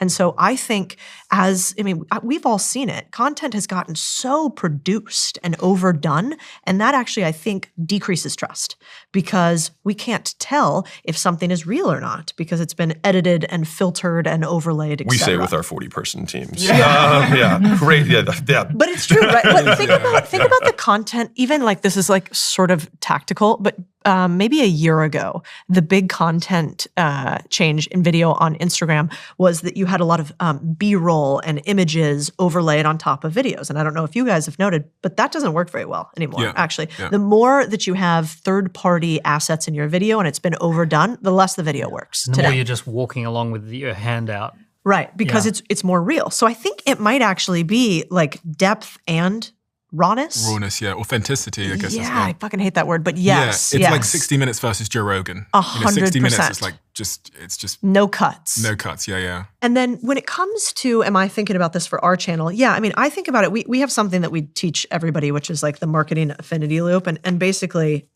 it goes like this. I'll show the graph so you can see it. But you start with awareness, right? And that awareness is what we're all talking about. How do we get more people to just see us? And then we go to consideration. Okay, maybe I like this person. Maybe I'll follow them. I'll give them a quick follow. And then we go, well, I like them. I follow them. And I might buy something from them. Okay, that's interesting.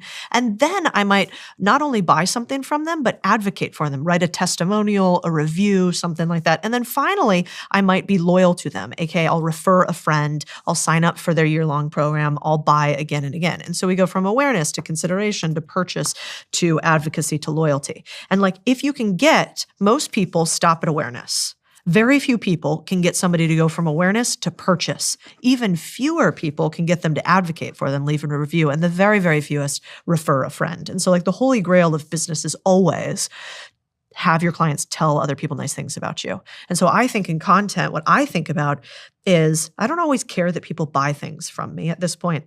Like I love money, don't get me wrong, I want to keep making it, but I actually really care that they're loyal and they tell other people about what we're doing. And that is something we now measure. For videos, we can actually now measure with like a little UTM link how many of all of our videos get shared and how many of those shares actually go to a purchase or something that goes a little bit deeper. And so I am thinking about that.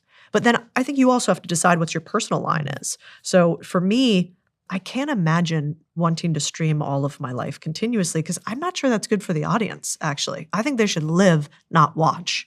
So it's like, I just have a line that like I kind of don't want to cross. Yeah. And Chris and I actually have a rule too. We only post so much about our relationship. We actually, because it always does well. So the team's like, just full send, Chris, shirtless, nipples, every day. The internet loves it. And Chris has been really good about saying, no, we have to keep some things sacrosanct. And so I think you have to decide how deep you want to go down the rabbit hole in order to win. Yeah, I've been the same with my kids. It's their decision as to whether they want to build a profile and how they want to build it. So I won't put them in that position. The depth that I'm loving is writing books because someone who reads a book, like you really get to go deep with a book. And also live experiences. So every year for the last 4 years, I've taken about 80 of my clients to the snow and we go skiing. And those 80 clients who, if someone has gone on my ski trip, the level of loyalty and depth because we've shared fun together. I'm about to take 30 clients to Necker Island and spend a week with Sir Richard. And I'm convinced that just doing that with 30 people will build, lifelong like friendships. So this idea that like that you do stuff in the online and offline world, that you actually figure out who are the people who are at the core group, those real diehard fans, and then let's do something together and do fun stuff together. Go skiing, go to islands, go sailing, that sort of stuff. Alex, I see you wrote. It looked like you drew the universe or something. Oh, I was thinking about we're just talking about like authenticity, and so with each of like SPCL, right? All of them exist in a continuum, right? And so I can say credibility. I could say, hey, I sold a company, but if you see a PR article that will increase the credibility, if you were somebody you heard about it from somebody else, that'll increase the credibility of that specific credibility-driven event. Likeness is the same thing, and so I think like the connection between streamers and having huge influence is that they have tremendous likeness, and that because they are quote authentic, and that there's very little ability to distort. You have basically what you see is what you get. And so if you're the type of person who likes that particular streamer, then you'll have super strong, affinity towards them, and you'll be likely to, comply with their request, like show up to a stadium so that you can support me. Mm-hmm. But even authenticity is again a term. It's like, how do you define authenticity, right? Which I see is how you act when you have no risk of punishment. And so, different way of saying this is like, how do you act when you're alone when no one else is around? And so I see the discrepancy between how you behave when you're alone and how you behave in public as basically your authenticity, score, right? Mm-hmm. The question is, or the problem is that no one really knows how you behave when you're alone.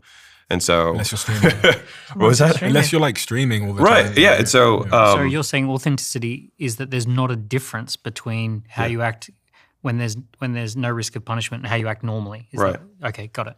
Right.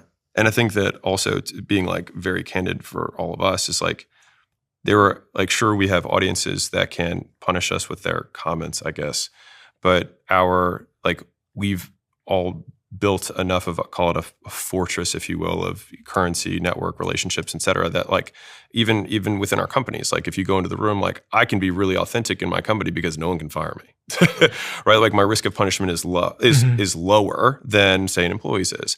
And so it's a relatively, I'd never use this word, but it's a relatively privileged, position to be in to be more authentic because no one can really punish you. And I think this is kind of the essence of the like fuck you money that people want to get to, which is like, I just want to be me, but I can't be me because I have this risk of punishment. And so degrees of freedom, basically, I think your happiness is very correlated with your degrees of freedom. So Elon's authentic. I was about to say the exact same thing. Yeah. I mean, I don't think anyone would argue that he's not authentic.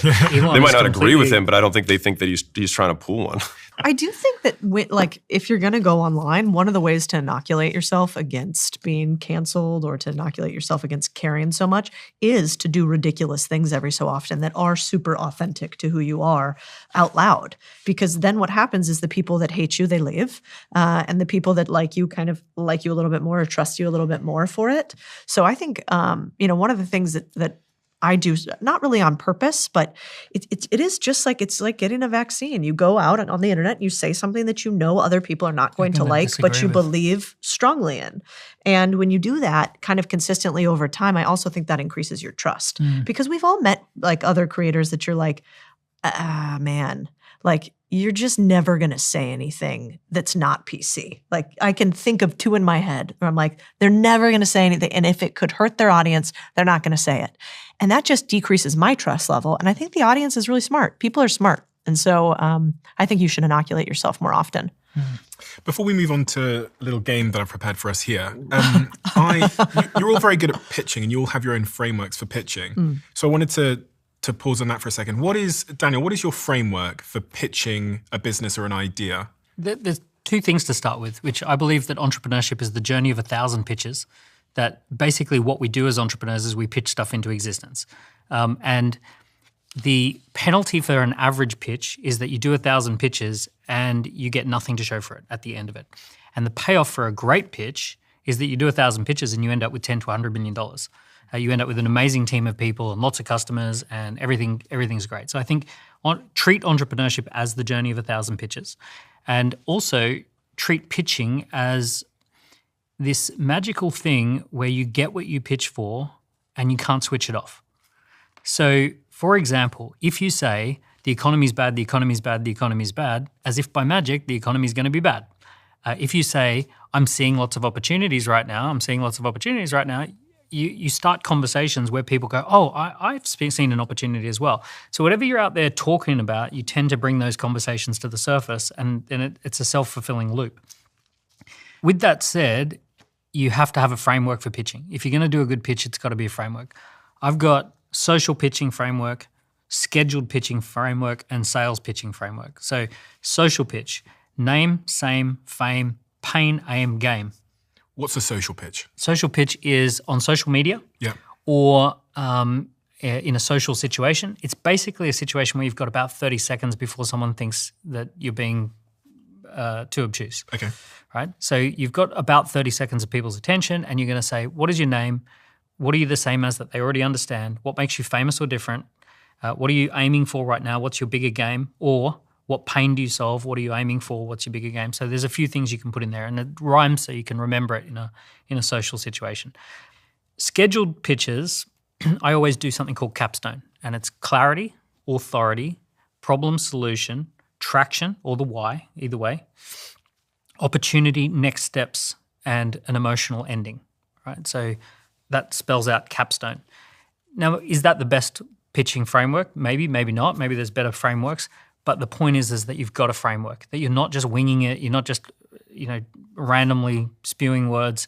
You've actually gone through the process of thinking through your pitch in a framework approach. One thing that's really fascinating is the three of us have a framework for everything. Like we're just like very framework thinkers, and I've noticed that with a lot of entrepreneurs. Do you guys have pitching frameworks? Be shocked if you didn't. Yeah, I do. I mean, I think I'm lazy intellectually, and frameworks help you remember things. And so if you don't have very good memory, then it's just easy to put it in something that can make sure that you remember it. That's why when we were in school, they used to make us sing songs about how to remember the various states. If I wanted to raise a bunch of money from other people that didn't know me, and I wanted to never have a problem raising money again, I didn't want to use any of my money ever, I would use what I learned in venture capital, which is the Midas touch. And basically, I think you need one of these 4 in order to raise money. You don't have to have all 4, but if you do, that makes it really, really easy. The easiest one is profit, right? If you have a business right now that's making money, profit in your pocket, you can raise capital, you can raise money from people as long as that amount that you're raising is reasonable to the amount of profit. If you don't have any profit, but you have growth, let's say like Replit, we were talking about, a big AI company, great. You can raise a bunch of money if you got growth too. The third thing, if you don't have either one of those, you don't have profit, you don't have growth, but you have a history. I've sold a company before, I've built this before. You can raise purely on the fact that you've done this before.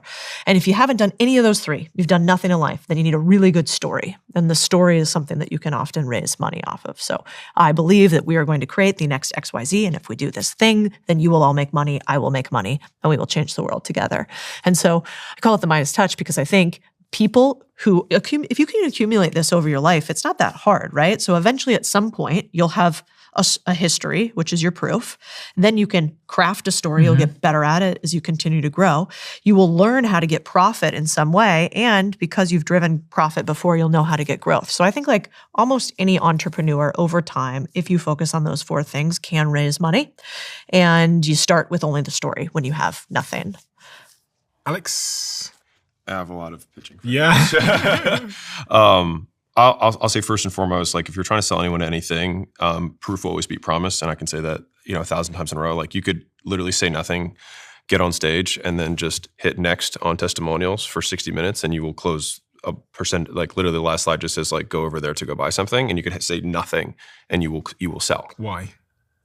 Because I think proof acts as an approximation of something that would happen for the prospect. And so like the only reason that proof works is that they think, oh, some element of this is like me. And so if I do the same thing that this person did, and the closer the proof is to the prospect, the more compelling it is for that specific prospect, which is like when we used to run ads for different markets, we'd go into like, an entirely black market, and surprise, surprise, if we had black testimonials, the pages would convert better than if we had white testimonials, and then flip-flop in the other direction too. And so we want to show as many different types of proof as we possibly can. And obviously not all proof is created equal. You can have live proof versus recorded proof. You can have a demonstration of something that like us using the thing is going to be more compelling than not using it and just describing it, right? If I have and so there's a bunch of things on proof, but that's just like big thing number 1. And so that's why for me, if somebody's going to sell something, I recommend most people just get 5 or 10 clients for free up front with the primary purpose of getting proof, because you're going to make more money on the proof than you will have trying to, just get the tiny amount that you can charge with absolutely no proof. So it's like, don't do that. Just get 10, and on your 11th, you'll be able to charge 10 times more because you'll be able to say, hey, look at the 10 people that I helped. And realistically, you'll get more out of that than they will because you probably suck. Yeah. So it's probably for everyone's best interest that you don't charge anything.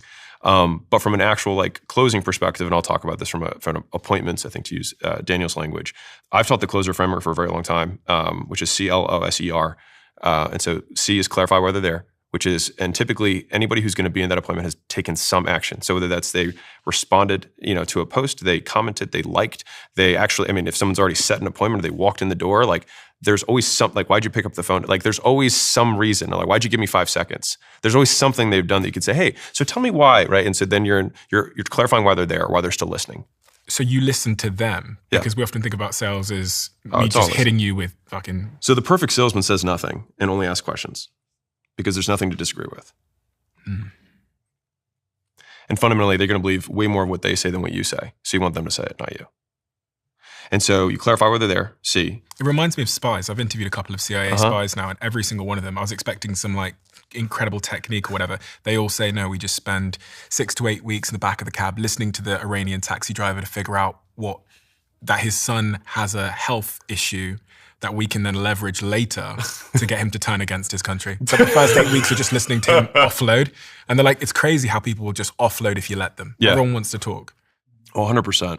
So one is, clarify whether they're there. L is label them with a problem that you can solve. So it's like, okay, so it sounds like you were here, you responded to my ad, you DM me thing, or you whatever because of this reason. Is that right? right? So you get confirmation on the problem, which is L. Then you O, which is overview past experiences or past pain. So it's like, what have you done so far to try and solve this? And this is important because motivation is the equal opposite of deprivation. So the more deprived someone is of something, the more motivated they are to solve it.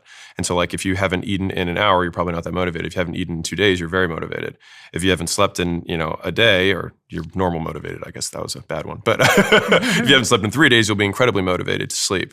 And so we want to find what they're deprived of and then try to increase that deprivation in the conversation, basically make them more aware of the deprivation, the things that they don't have, right? Then once we have, enough deprivation that it's very clear, it's like, okay, this is why you're here. You agreed with, this is the problem that you want to solve. You've tried all these things and it hasn't worked for you. I can imagine how frustrating that would be. S, which is then you sell, right? You sell a vacation, which typically is just 3 points. I usually keep it to 3 because most people can't remember more than that anyways. And the 3 points are usually, you can always find 3. And if you need to, you can chunk up if you've got 5, and if you've got, 2, chunk down, as in like break into smaller pieces. But like when I was in the fitness world, it was fitness, nutrition, accountability. When I was selling, mortgage leads, it's like you want the leads to be unique, you want them to be timely, and you want them to be exclusive, right? And so or qualified. And so it's like there's always 3 things that you can usually triangulate. But when you say the 3 points, you don't then feature, jarble about the points. You then just usually put like a 1-sentence analogy of what that thing is. So it's kind of like this. And so these are like little 30-second sound bites to make the 3 points. That should never last longer than 90 seconds because most people waste all this time on the selling part, and that doesn't really matter because the more we can talk about them, the more they're going to want to buy. Mm-hmm. And then E, like at the end of that, you say, cool, ready to get started, ready to rock and roll, ready to start on Monday, whatever it is. And then E and R are around what happens if they say no, right? You explain it with their concerns, E. And then R is you reinforce the decision. And so R was actually something I added much later when I was teaching, many salespeople, because after they would like explain away and then close, they would just like, see you later. I got the credit card. Like, you're dead to me. But the R is like, no, like reinforce the decision. Like, I think it's a great decision. I'm going to introduce you to Polly. Polly's going to get you onboarded. And then Polly also continues the R and being like, Jack definitely helped you out. Let's get you all squared away. There's no safe like Simply Safe, the sponsor of today's episode. A few years ago, someone broke into the Diary of a CEO studio and stole all of our cameras and a few key hard drives. And it was devastating, and one that led us on a quest to figure out how we could secure our building. And through this, we discovered Simply Safe. Interestingly, we did have security at the time, but the type that we had only triggered an alarm once intruders were inside the building. What I like about Simply Safe is their Active Guard outdoor protection notifies you and their live monitoring agents when suspicious characters are outside. But it also means that guards can trigger alarms or turn on spotlights to deter someone from entering your building. If we'd had Simply Safe, we would have known earlier that intruders were trying to get in. So maybe this is your reminder to make sure your home and workplace is secure. Simply Safe is offering my listeners in the United States an exclusive discount of 50% off their new Simply Safe security system when you sign up by visiting simplysafe.com/DOAC to claim 50% off your new system with a professional monitoring plan and get your first month free. That's simplysafe.com/DOAC. There's no safe like Simply Safe. I've just invested millions into this and become a co-owner of the company. It's a company called Ketone IQ, and the story is quite interesting. I started talking about ketosis on this podcast and the fact that I'm very low carb, very, very low sugar, and my body produces ketones, which have made me incredibly focused, have improved my endurance, have improved my mood, and have made me more capable at doing what I do here. And because I was talking about it on the podcast, a couple of weeks later, these showed up on my desk in my HQ in London, these little shots. And oh my God, the impact this had on my ability to articulate myself, on my focus, on my workouts, on my mood, on stopping me crashing throughout the day was so profound that I reached out to the founders of the company, and now I'm a co-owner of this business. I highly, highly recommend you look into this. I highly recommend you look at the science behind the product. If you want to try it for yourself, visit ketone.com/Stephen for 30% off your subscription order, and you'll also get a free gift with your second shipment. That's ketone.com/Stephen. And I'm so honored that once again, a company I own can sponsor my podcast. A lot of people say that 70, 60, 80% of our communication is body language. Do you think much about that? Alex, you have a with or without you energy body language. It's a very casual body language, which in fact reinforces your authority in a way. So do you think about, if people are right that 60 or 70% of our communication is the things we don't say, do you think about training people on how to hold themselves, how to be? You kind of alluded to something there, which I think people don't think about, which is actually the less you say sometimes, the higher conviction and the more I believe you. Yeah. And some people can oversell because Yeah. Because I think there's so many variables here, but I'll just try and focus on the ones that a lot of people sell over the phone, and even via Zoom, it's harder to see body language as well, which nowadays I think a lot of selling happens in those two environments, even more than in person, even though that's where I came from, which I actually think is the best place to learn because you have to control every variable. And then you have far more leeway on the phone or on Zoom than you do in person. And so to that extent, there's basically 5 things you can control about how you talk. And so you have your speed of talking, like how fast you talk. You have your cadence. You have your your enunciation, like do I pronounce every letter in the words that I'm saying? You have the volume that you speak at, because if I talk too low, like you on a phone, it doesn't really matter because they're just going to increase the volume. But if I lower what I'm saying right now, it sounds more important. In person, it's more important. Volume is more important in person. And so those first 3, I consider there's kind of persuasive tone, which all 3 are constant. And the only point of those is to maximize comprehension. It's just that they can hear you, that they can understand what you're saying because you're talking at a speed that they can understand. Like I'm somebody who talks fast, and I have to pull back how fast I talk when I'm in like a selling situation.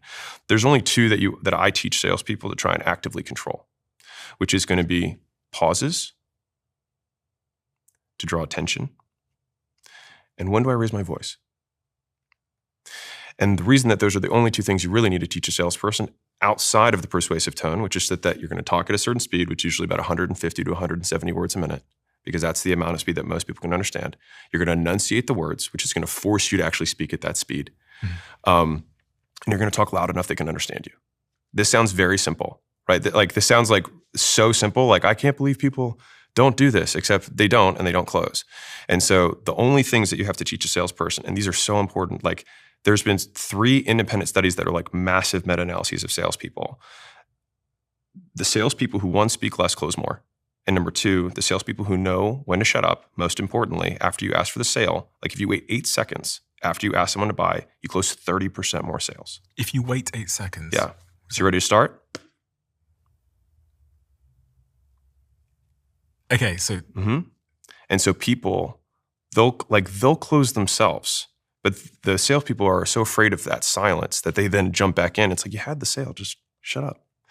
And so I used to talk about how emphasis was super important. And so like a very, very easy example to demonstrate this in terms of communication is that if I say, I didn't say he hit his wife, I didn't say he hit his wife, I didn't say he hit his wife, I didn't say he hit his wife, those all mean very different things. But fundamentally, it's just because I changed where I pause, right? What word? So I'm emphasizing a different word. And so I used to talk about emphasis a lot, but I've trained more and more and more and more salespeople over time. I just say, when do you shut up? And when do you raise your voice? That's it. The rest of this, we speak in the exact same tone. And the reason that I feel very confident about this is that AI is doing an increasingly good job at ads. I don't know if you've noticed this, but like a lot of ads are just being voiced over in AI and they convert higher because people can understand them. I think a huge part of it is just they can comprehend it. They can actually hear all the words and it's said in a tone that's loud enough and there's enunciation and they actually get it. Because it's like one of the easiest ways you can improve copy on a website is just get it below 3rd grade reading level.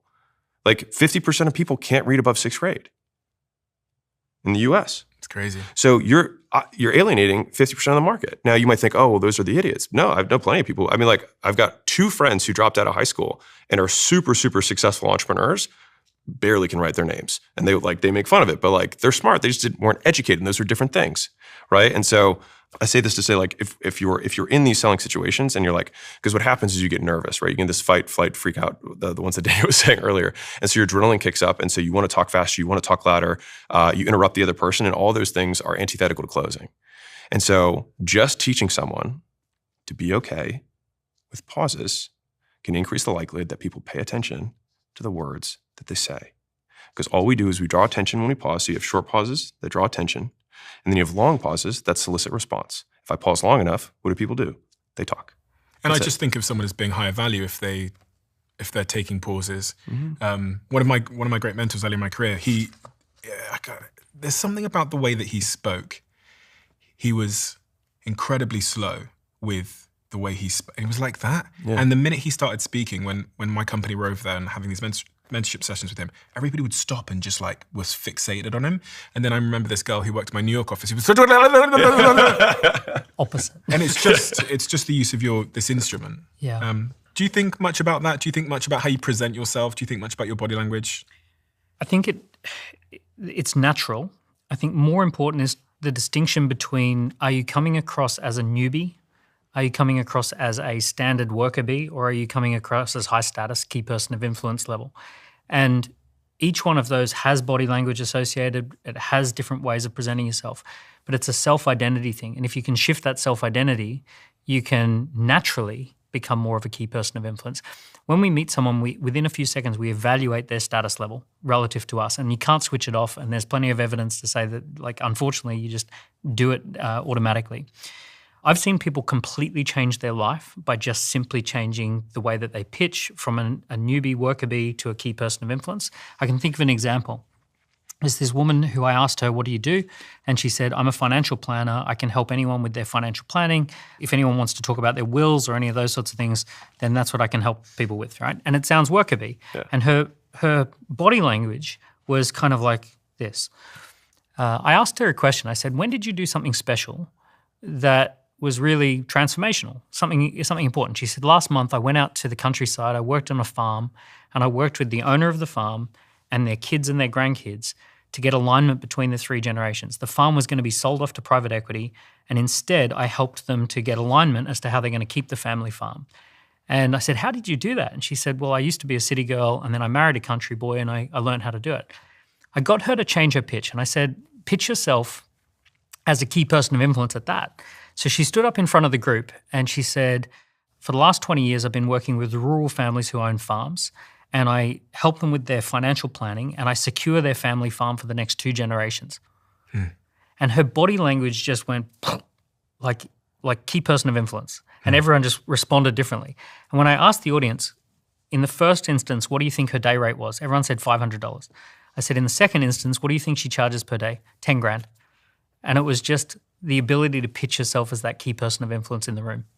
You know what's fascinating is there are actual studies now that show, for women in particular, that you make more money if you do one thing, which is you wear makeup, which is wild. So there's 3 studies that have been done, totally different groups, one by Harvard, one by Stanford, and I can't remember, it was either Oxford or Cambridge.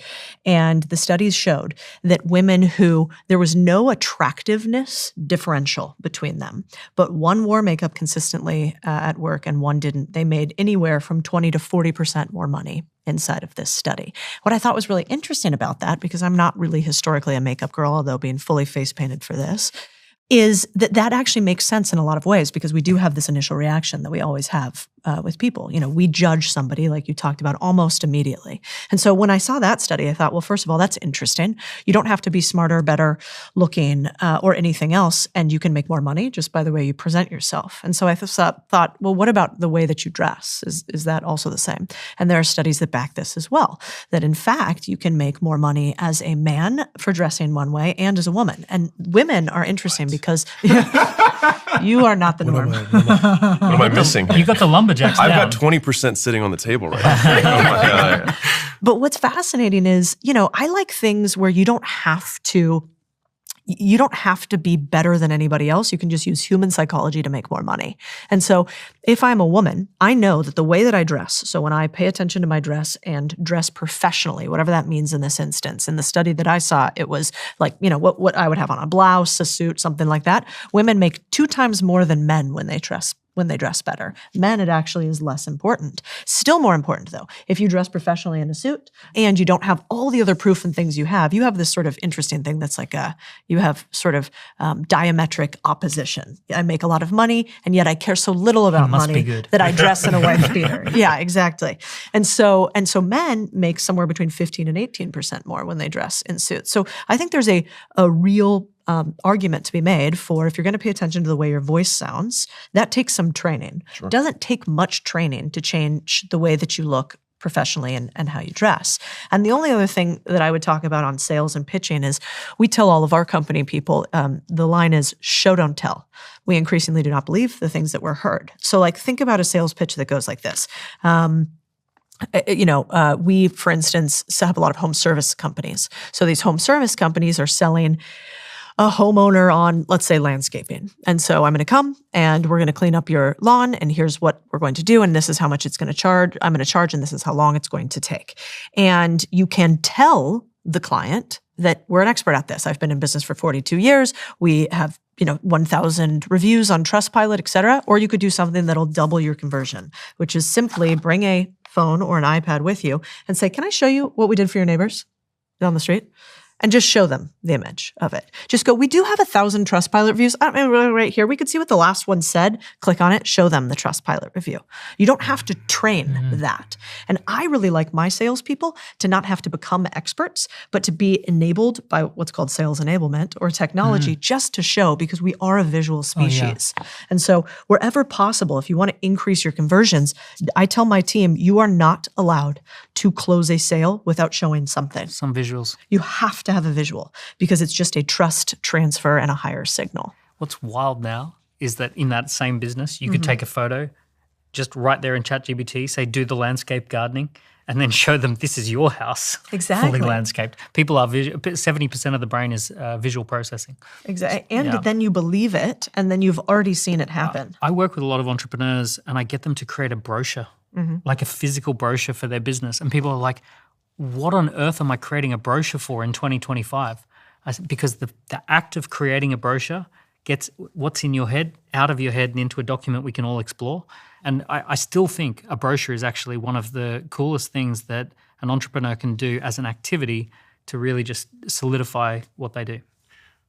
I saw you scribbling again, Daniel. Oh, I have lots Alex. of things. But yeah, no, I was thinking about like makeup versus suits and whatnot. And so, one, it's like if you have zero status, you have no credit, like SPCL, like we went through, then it's like, well, then what are the smallest versions of that you can demonstrate? And so I would also bet that if the girls did makeup, like hooker makeup, and then you also do like professional makeup, I'll bet you there's a very different outcome that happens, because if you have like understated business makeup, then that probably signals a certain level of status. And they will treat you like other people that they have treated in the past, because that associates with the status those people had. Same thing with a man in a suit, like literally fancy pants, right? It's like, this guy's got fancy pants, therefore he must be 15, 18% better on average. Now, to comment on Codie's point earlier, it's like I have other status-inducing points that are superior to a suit, and so I don't need one, right? So like, how do I get away with that? It's like, having a suit only means that you have $500. Because billionaires don't wear Louis Vuitton, because in the status game they're playing, that would be an inverse signal of wealth. Exactly. It's who you're trying to. And then to Codie's point about proof is always number one, right? And so like Trustpilot reviews is a kind of proof. Somebody down the street is a closer approximation, which is a higher form of proof. And so proof is always going to be number one, what you can lead with. You can almost immediately in any sales process, if they don't have one of these, just implement a video sales letter and increase sales by 20 to 40% with like really doing nothing else, sometimes more. And so that typically is like, okay, what's the promise that we're going to, what do we do? What's the pain that we're solving? What is the what is the proof that we have that we can solve it? And then what is the plan for the rest of this video? And then typically after you've demonstrated each of those P's, you then say, great, picture number 5, which then gives you kind of the visual roadmap. And then after that, I typically like to have people just respond to all of the biggest objections that people have around whatever the specific service is as the main points of the video. And then after that, you just make your call to action, or you just reinforce the appointment. Say, hey, like if you like this video, text me this keyword. That way I know you watched it, and we'll give you an extra 5% on whatever. And that way the salesperson knows the person watched it, and it gives them incentive to do so. So it's like, hey, if you watch the video, you get 5%. It's like, oh shit, that's amazing. But then that way they know that they actually watched it. The one other thing that I've found that is the most powerful sales closer is to pitch the assessment. And to pitch the assessment is, I don't know if I can help you, but if we answer these 40 questions and we go through this assessment, then we'll figure out whether we can help you or not. So it's kind of like if you went to the doctor and said, I don't know whether you need anything, but we'll put you through a blood test and an x-ray, and then we'll see. So one of the biggest ways, I've scaled multiple companies where you pitch the assessment. You don't tell people whether you can or can't help them. You just simply say the next step is to take an assessment, and when we do the assessment, it will tell us whether I can help you or not. And it's one of the best sales closing techniques. There's a lot of psychology around that. They did the study where they had the boring focus group, and they had one group of people who were allowed straight into the boring community group, and then they had the other group of people who had to take a survey to get in. And the group of people that took the survey to get into the boring community group all said that it was great in there. So much better. And there's something about how friction upon entry makes you value the thing more. A zillion %. Like I can't emphasize this more. Like in every single CRO split test that we increase friction or increase the quality of leads, we make more money. CRO split test. So a conversion optimization test that you'd run across a landing page or funnel or sales motion. Like when you add more friction, and it's good friction ideally, meaning you're not getting out bad people, you're getting out good people, which is bad friction. You want good friction, which gets out bad people. Yeah. You will typically always increase the cost per action. So your lead cost will go up, your cost per call will go up, but your show rates will go up and your close rates will go up and your cash collected will go up. And it seems counterintuitive to apply friction to a process. But. And I can almost promise that I have so few examples where it didn't work that I almost believe that it's law at this point. And I think it's law because it's so counterintuitive. Because it's scary to add friction because you know that you're actively decreasing your lead flow and increasing your cost per lead. You're decreasing your calls, you're increasing your cost per call. Like that is frightening for just about every business, which is usually why it works. At the Louis Vuitton store, they put a security guard to keep you out. Yeah. And then it pushes the prices up. Yeah. Like they after COVID, none of them stopped doing because they're like, oh, wow, we made more sales during COVID because we had people wait in line and showed scarcity. It's like Birkin, isn't it? You don't even get to pick the bag you get and you have to join a waiting list. Then they interview you to buy the bag. Yeah. And then they decide whether they should let you have. What do you bring to the table? It's crazy. That's how Ferrari works. You're not allowed to buy Ferraris unless you go through this list. And if you're ever shown to flip them or sell them, you'll never buy another Ferrari again. So I've got 3 boxes here, and these 3 suitcases contain different amounts of money. One of them contains $1,000, one of them contains $10,000, and one of them contains $100,000. You're going to pick a suitcase, and you're going to tell me what you would do with that amount of money if you were starting with that amount of money today to build a scalable business. Fun. So, do we keep the money? He wants to buy a watch. Yeah, I'm feeling 100,000. All right, what do we got?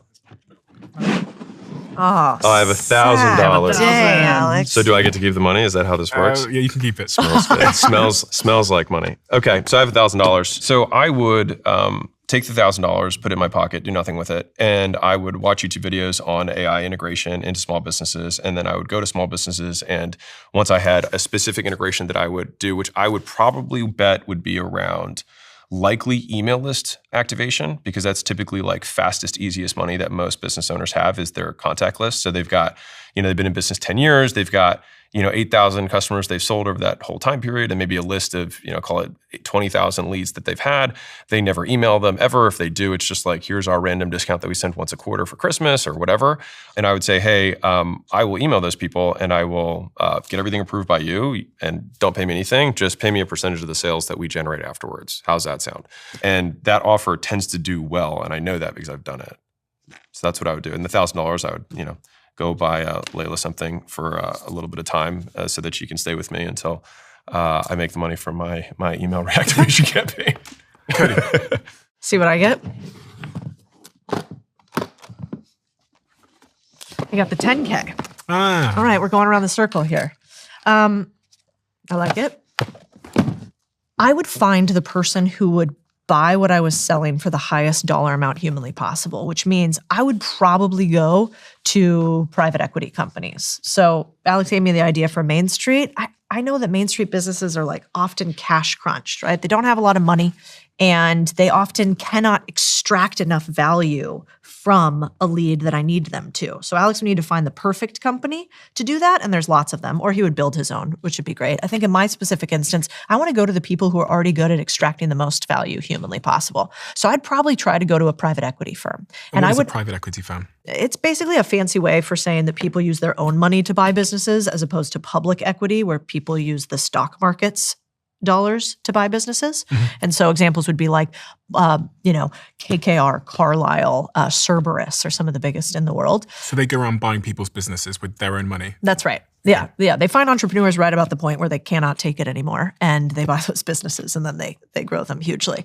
And again, because I'm better at partnerships, I would want to go to them and I would want to say, and what's interesting is I bet all of us are going to be really similar. The money actually doesn't matter. And so even though I have $10,000, 10x what Alex has, it doesn't actually matter, because what I would do still, $10,000 is not enough for me to make a couple million, which is what I would want to do with this. So what actually is the differentiator? What is the business model I choose? Who do I go to sell it to so that I can get the most value out of it? So you go and to with private these equity. PE companies, what I would do is I would go to them, and they're buying companies all the time. And so there's two ways to sell to a PE company, and I'd see which ones I could get them to sign up for. On one hand, there's something called a deal sourcing fee, which is if you can find companies that are in the niche that PE companies want to buy, they will pay you for sourcing the company. And I know this because I pay deal sourcing fees. And so I would go to local private equity companies. You're not going to be able to get to Cerberus or the big guys. So I would go to the ones in my local neighborhood that you could find by searching on AI to say local private equity companies buying these types of companies. I would reach out to the GPs. Those are the general partners of the company, the guys who run it. And I would say, what type of companies are you actively purchasing right now? What's your investment thesis and deal box? And if I could get them to respond to me, great. If not, I'd search, what do private equity companies typically want to buy? What is the deal box or investment thesis of a private equity company? I would find that deal box, and then I'd play the game of door knocking. I'd go to a bunch of these businesses and try to find companies that wanted to sell. And then when they tell me they want to sell and I have a buyer, which is the private equity company, the private equity company will pay me either a percentage of the sale or a flat fee for sourcing it. What might that look like in terms of a percentage and dollar number? Yeah, I mean, if you're like a non-institutional player doing this, I think you would go to them and say, can I get like 10K for every company that I source you that's over $1 million in revenue, that's profitable and within your deal box? They'd probably say yes. The normal sourcing fee is somewhere between 3 and 5%, but you're not going to get that when you're brand new. So, but I like the idea of making 10K on one deal to start. Then what else am I learning while I'm doing this? I'm also learning simultaneously, how do you buy businesses? What type of businesses? How do you find businesses for sale? I think this is the highest leverage activity I know how to do. Like I know more how to buy a business that's already making money and make it make more money with a higher degree of certainty. Because if it's already profitable, it gets out of the valley of death, which is where a company starts and never actually makes any profit. And so I would start there. And then what would I do for that? Well, the second that they see that I'm good at sourcing deals, they're going to be throwing offers at me. But what I might do instead is go to those GPs and say, hey, I'm pretty good at doing the hardest part of private equity, which is finding the deals. Why don't you guys back me for me to find the deals for you? Maybe they'll invest in my company for me to then run a private equity firm, or maybe they'll say, come work for me. And then I can make a couple $100,000. I can learn what I think is the best skill out there to learn, which is deal making. And I can use my leverage, which is knowing what a company's worth and how to buy it using other people's money in order to increase my earnings. And that's It's what I would interesting. do. You'd both use the money for personal things, probably just pay your rent or take your It just partners doesn't out. make a difference Yeah, at that level. And I mean, No. even the 100 is close to, I mean, it's more than 10 and 1, but Yeah. And it's just one idea. I think there's so many things you could do with one. Yeah. And But they're all very 10K. similar in their fundamentals. well, you go to find something, like the leverage comes from tapping into existing networks. You find an existing business, and either you're selling the business as the product, or you're selling the product to of the that business. business. Right, exactly. So you're selling either way, and all of it is promotion. You're selling, and you're trying to get a percentage of upside. I'm getting a percentage of, because like to Codie's point, a lot of mainstream businesses don't have money, and you're like, cool, pay me on money that I make you. And they're usually very, very generous with money they don't have yet. Same for, a deal that we haven't made yet. I'll give you, a fee for those things. Again, it depends on the timeline. If I have 30 days, then like getting a deal done in 30 days will be tough. Yep. But like getting a brick and mortar, it's like probably do that in 48 hours to get somebody to say yes to free money for like no risk, and I do all the work. It's an easy offer. So again, I think that's where like the constraints of the initial prompt is like how much money and how much time. If it's a year, it's like all of this changes. If it's 30 days and I have nothing, it's like, well, then we'd want to generate as much cash as we can at little time as possible, no risk. Yeah. Daniel's about to invest in the S&P 500. Right. Because He's like, I take your $10,000 and I raise you. Yeah. So I have 100,000. So he's leaving with it. this is a dangerous amount of money. Yeah. This is the worst case scenario for most people, because if you have 1,000, you know you don't have money. If you have 10,000, okay, you might get a cleaner, you might get an assistant, you might do a few little things with it. The danger of 100,000 is you can kid yourself into thinking that you've got money, and it will make your head spin how fast you can blow through $100,000 if you don't know what you're doing. If you give me a Formula One car and ask what am I going to do with it, I'm going to crash it, right? If I can get it even started in the first place. So I've got to come up with something that the first problem that I have is I don't have the knowledge, I don't have the network, I don't have the reputation. So here's what I'm going to do. I'm going to leverage Codie's. I'm going to go to Codie and I'm going to say, Codie, can I do a deal with you? I would like to start a business. I know you've got lots of ideas that you just don't have time for. I'm going to invest $100,000 as debt for equity for 10%. So I'm going to put 100 grand in and that'll come out of the business at some point, but debt for equity on 10%. And I'm going to do sweat equity for 10% and you keep 80%.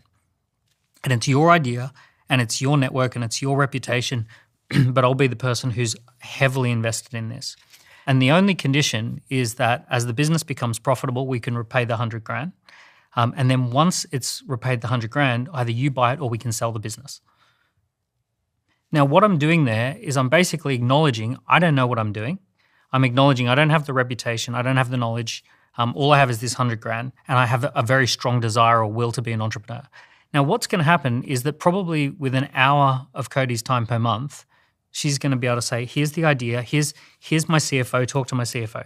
Here's my head of marketing, talk to my head of marketing. Here's my friend who's actually got even more money and wants to invest. And she's just going to like fire off a few emails and she's going to love the idea because it's her idea. And I'm going to work hard, right? And what's cool is that when the time comes that business becomes valuable, I've got one buyer on the table. Codie's either going to say, hey, look, I'll buy you out because it's only 20% and now I own the whole thing. Or we go to market and Codie will know someone who can buy the business and I get 20% of the exit. So, but the key here is that just that acknowledgement that it's the knowledge, the network and the reputation that is the valuable bit, and the money is a bit of a red herring. And you're going to get Codie's skills because you're going to be in her proximity, you're going to get a little bit of her reputation. At the end of that deal, I will then have knowledge, I'll then have reputation, I'll then have all of those things will have leveled up for me. You know what else is interesting too? It's really what you're proposing is something that I used to not like, and since think that when you find the right ones, it's really fascinating. Which it's a franchise model.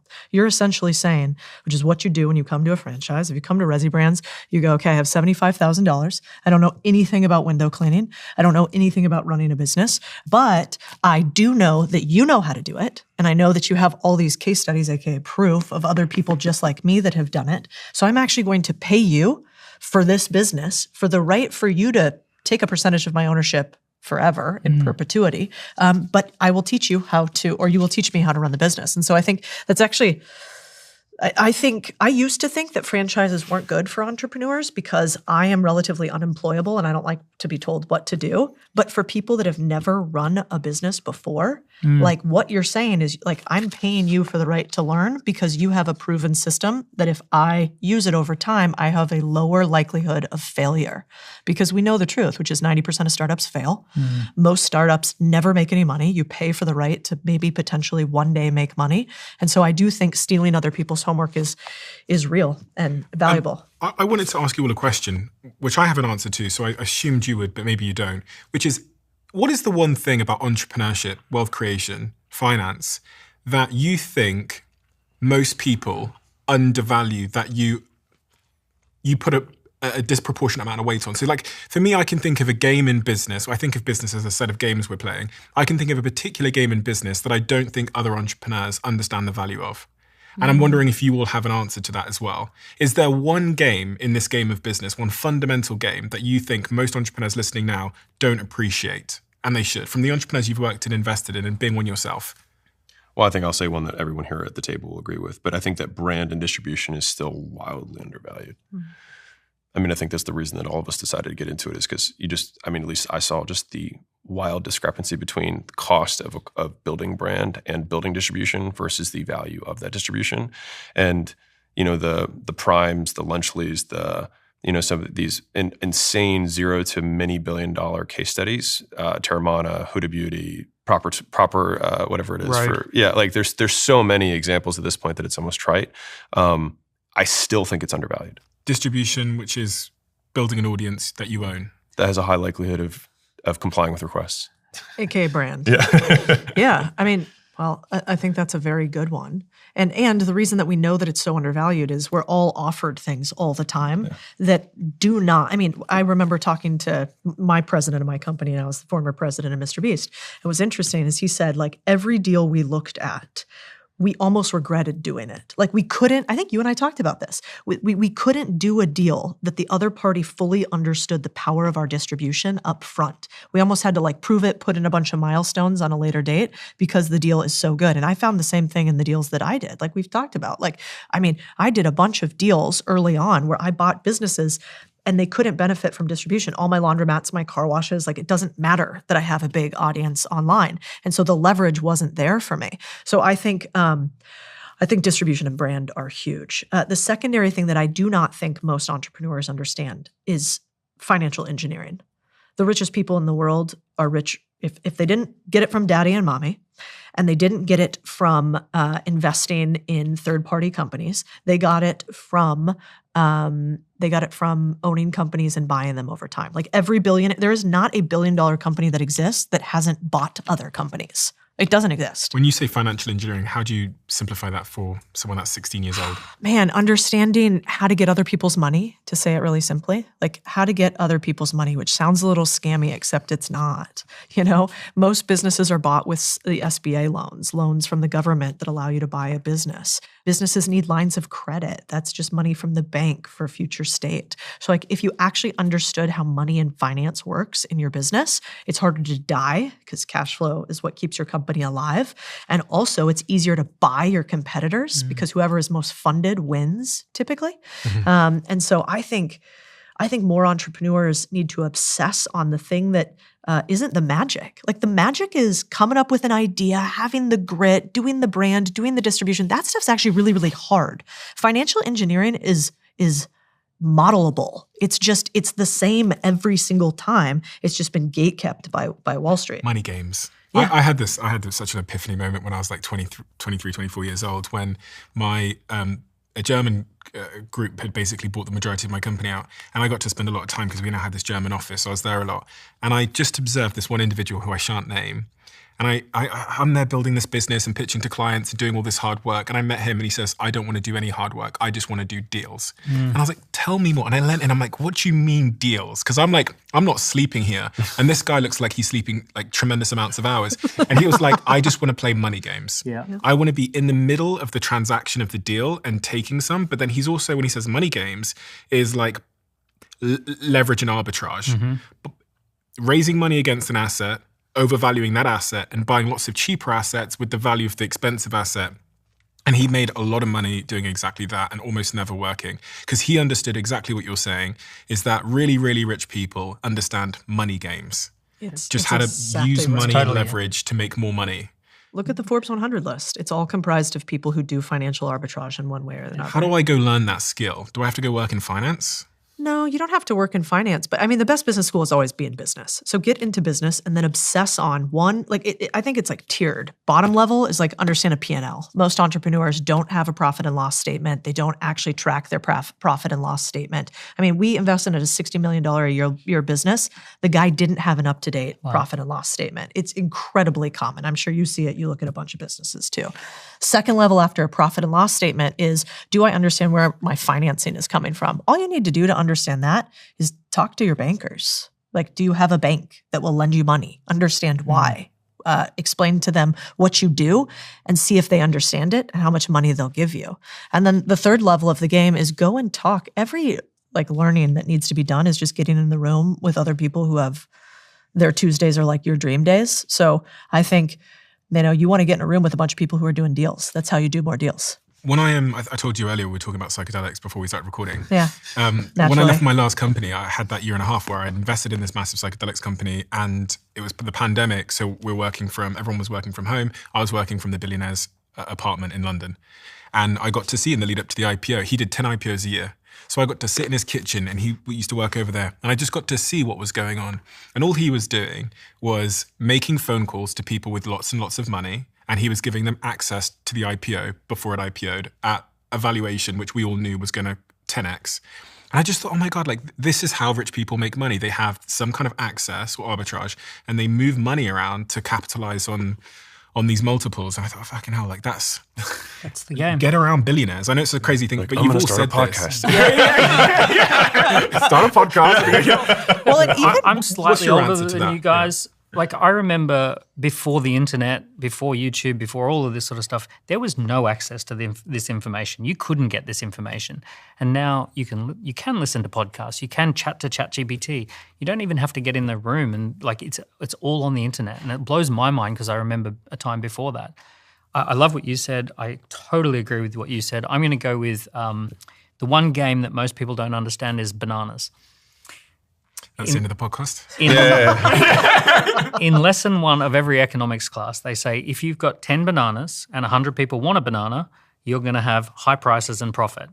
Demand outstrips supply. If you've got 10 bananas and only one person wants a banana, you're going to drop the price of those bananas and you're going to make a loss and your business is going to go badly. And what most people do not understand is that the whole game relates to constrained supply and excess demand. And if you can't constrain the supply and create excess demand, you won't get a profit. You can take something like Google Maps, which probably costs $500 million to set up and launch satellites and everything. They have to give it away for free because they have infinite supply. They can supply everyone on the planet with Google Maps. So because there's infinite supply, they just give it away for free. But Google Ads, there's a limited number of people who can advertise on every search. So because that's limited, the price goes up. So I have a client who saves lives, and they do first aid training, and they're an amazing person, and they literally save children's lives and all this sort of stuff. And she's telling me, why aren't I able to charge more money? I'm literally saving lives. I'm a really good person and I'm very valuable. I say, because the whole game, that's not the game. The game is demand outstrips supply. So you need to constrain the supply of something and you need to manufacture excess demand. And unfortunately, as much as you might be the most amazing human being, if you can't manufacture demand and supply tension, you can't make a profit. I was hoping and thinking someone might say hiring. Because for me, my answer is hiring. That's the first thing I go to. I remember Richard Branson sitting me down when we spoke in New York and saying, listen, I built one of the biggest groups in Europe, and my CFO had pulled me out of the room and said, I don't know what net profit is. And he says my CFO got crayons and a piece of paper and drew fishes in a net in an ocean and said, Richard, that's your net profit. And then they walked back in the room. And he was at the time running one of the biggest groups in Europe. So when he said that to me, I was like, wow, he was like, you don't really need to know much if you're a really masterful delegator. Great at hiring. And he said I was a dyslexic thinker. So I was always forced from the very beginning to just find someone to do it. That was exceptional. And actually, the further I've gone in my career, the more, just like you figure out like, this game, that it's actually just a couple of fundamental things that sway the outcomes. Like most of the returns come from like a couple of things. In business, I've just come to learn the further I've got that my returns come from truly exceptional people, binding them with a culture and then setting them the sort of strategy or more technical things that... I would agree with that. And the reason you can find such amazing, talented people, and so could Richard Branson, is because first he could create excess demand for that role, and then you could choose from that list. So I go back to when I was 18. I was 18, broke, drop out of university, parents aren't speaking to me, shoplifting food. I managed to get a guy called Chris, who was running a business, to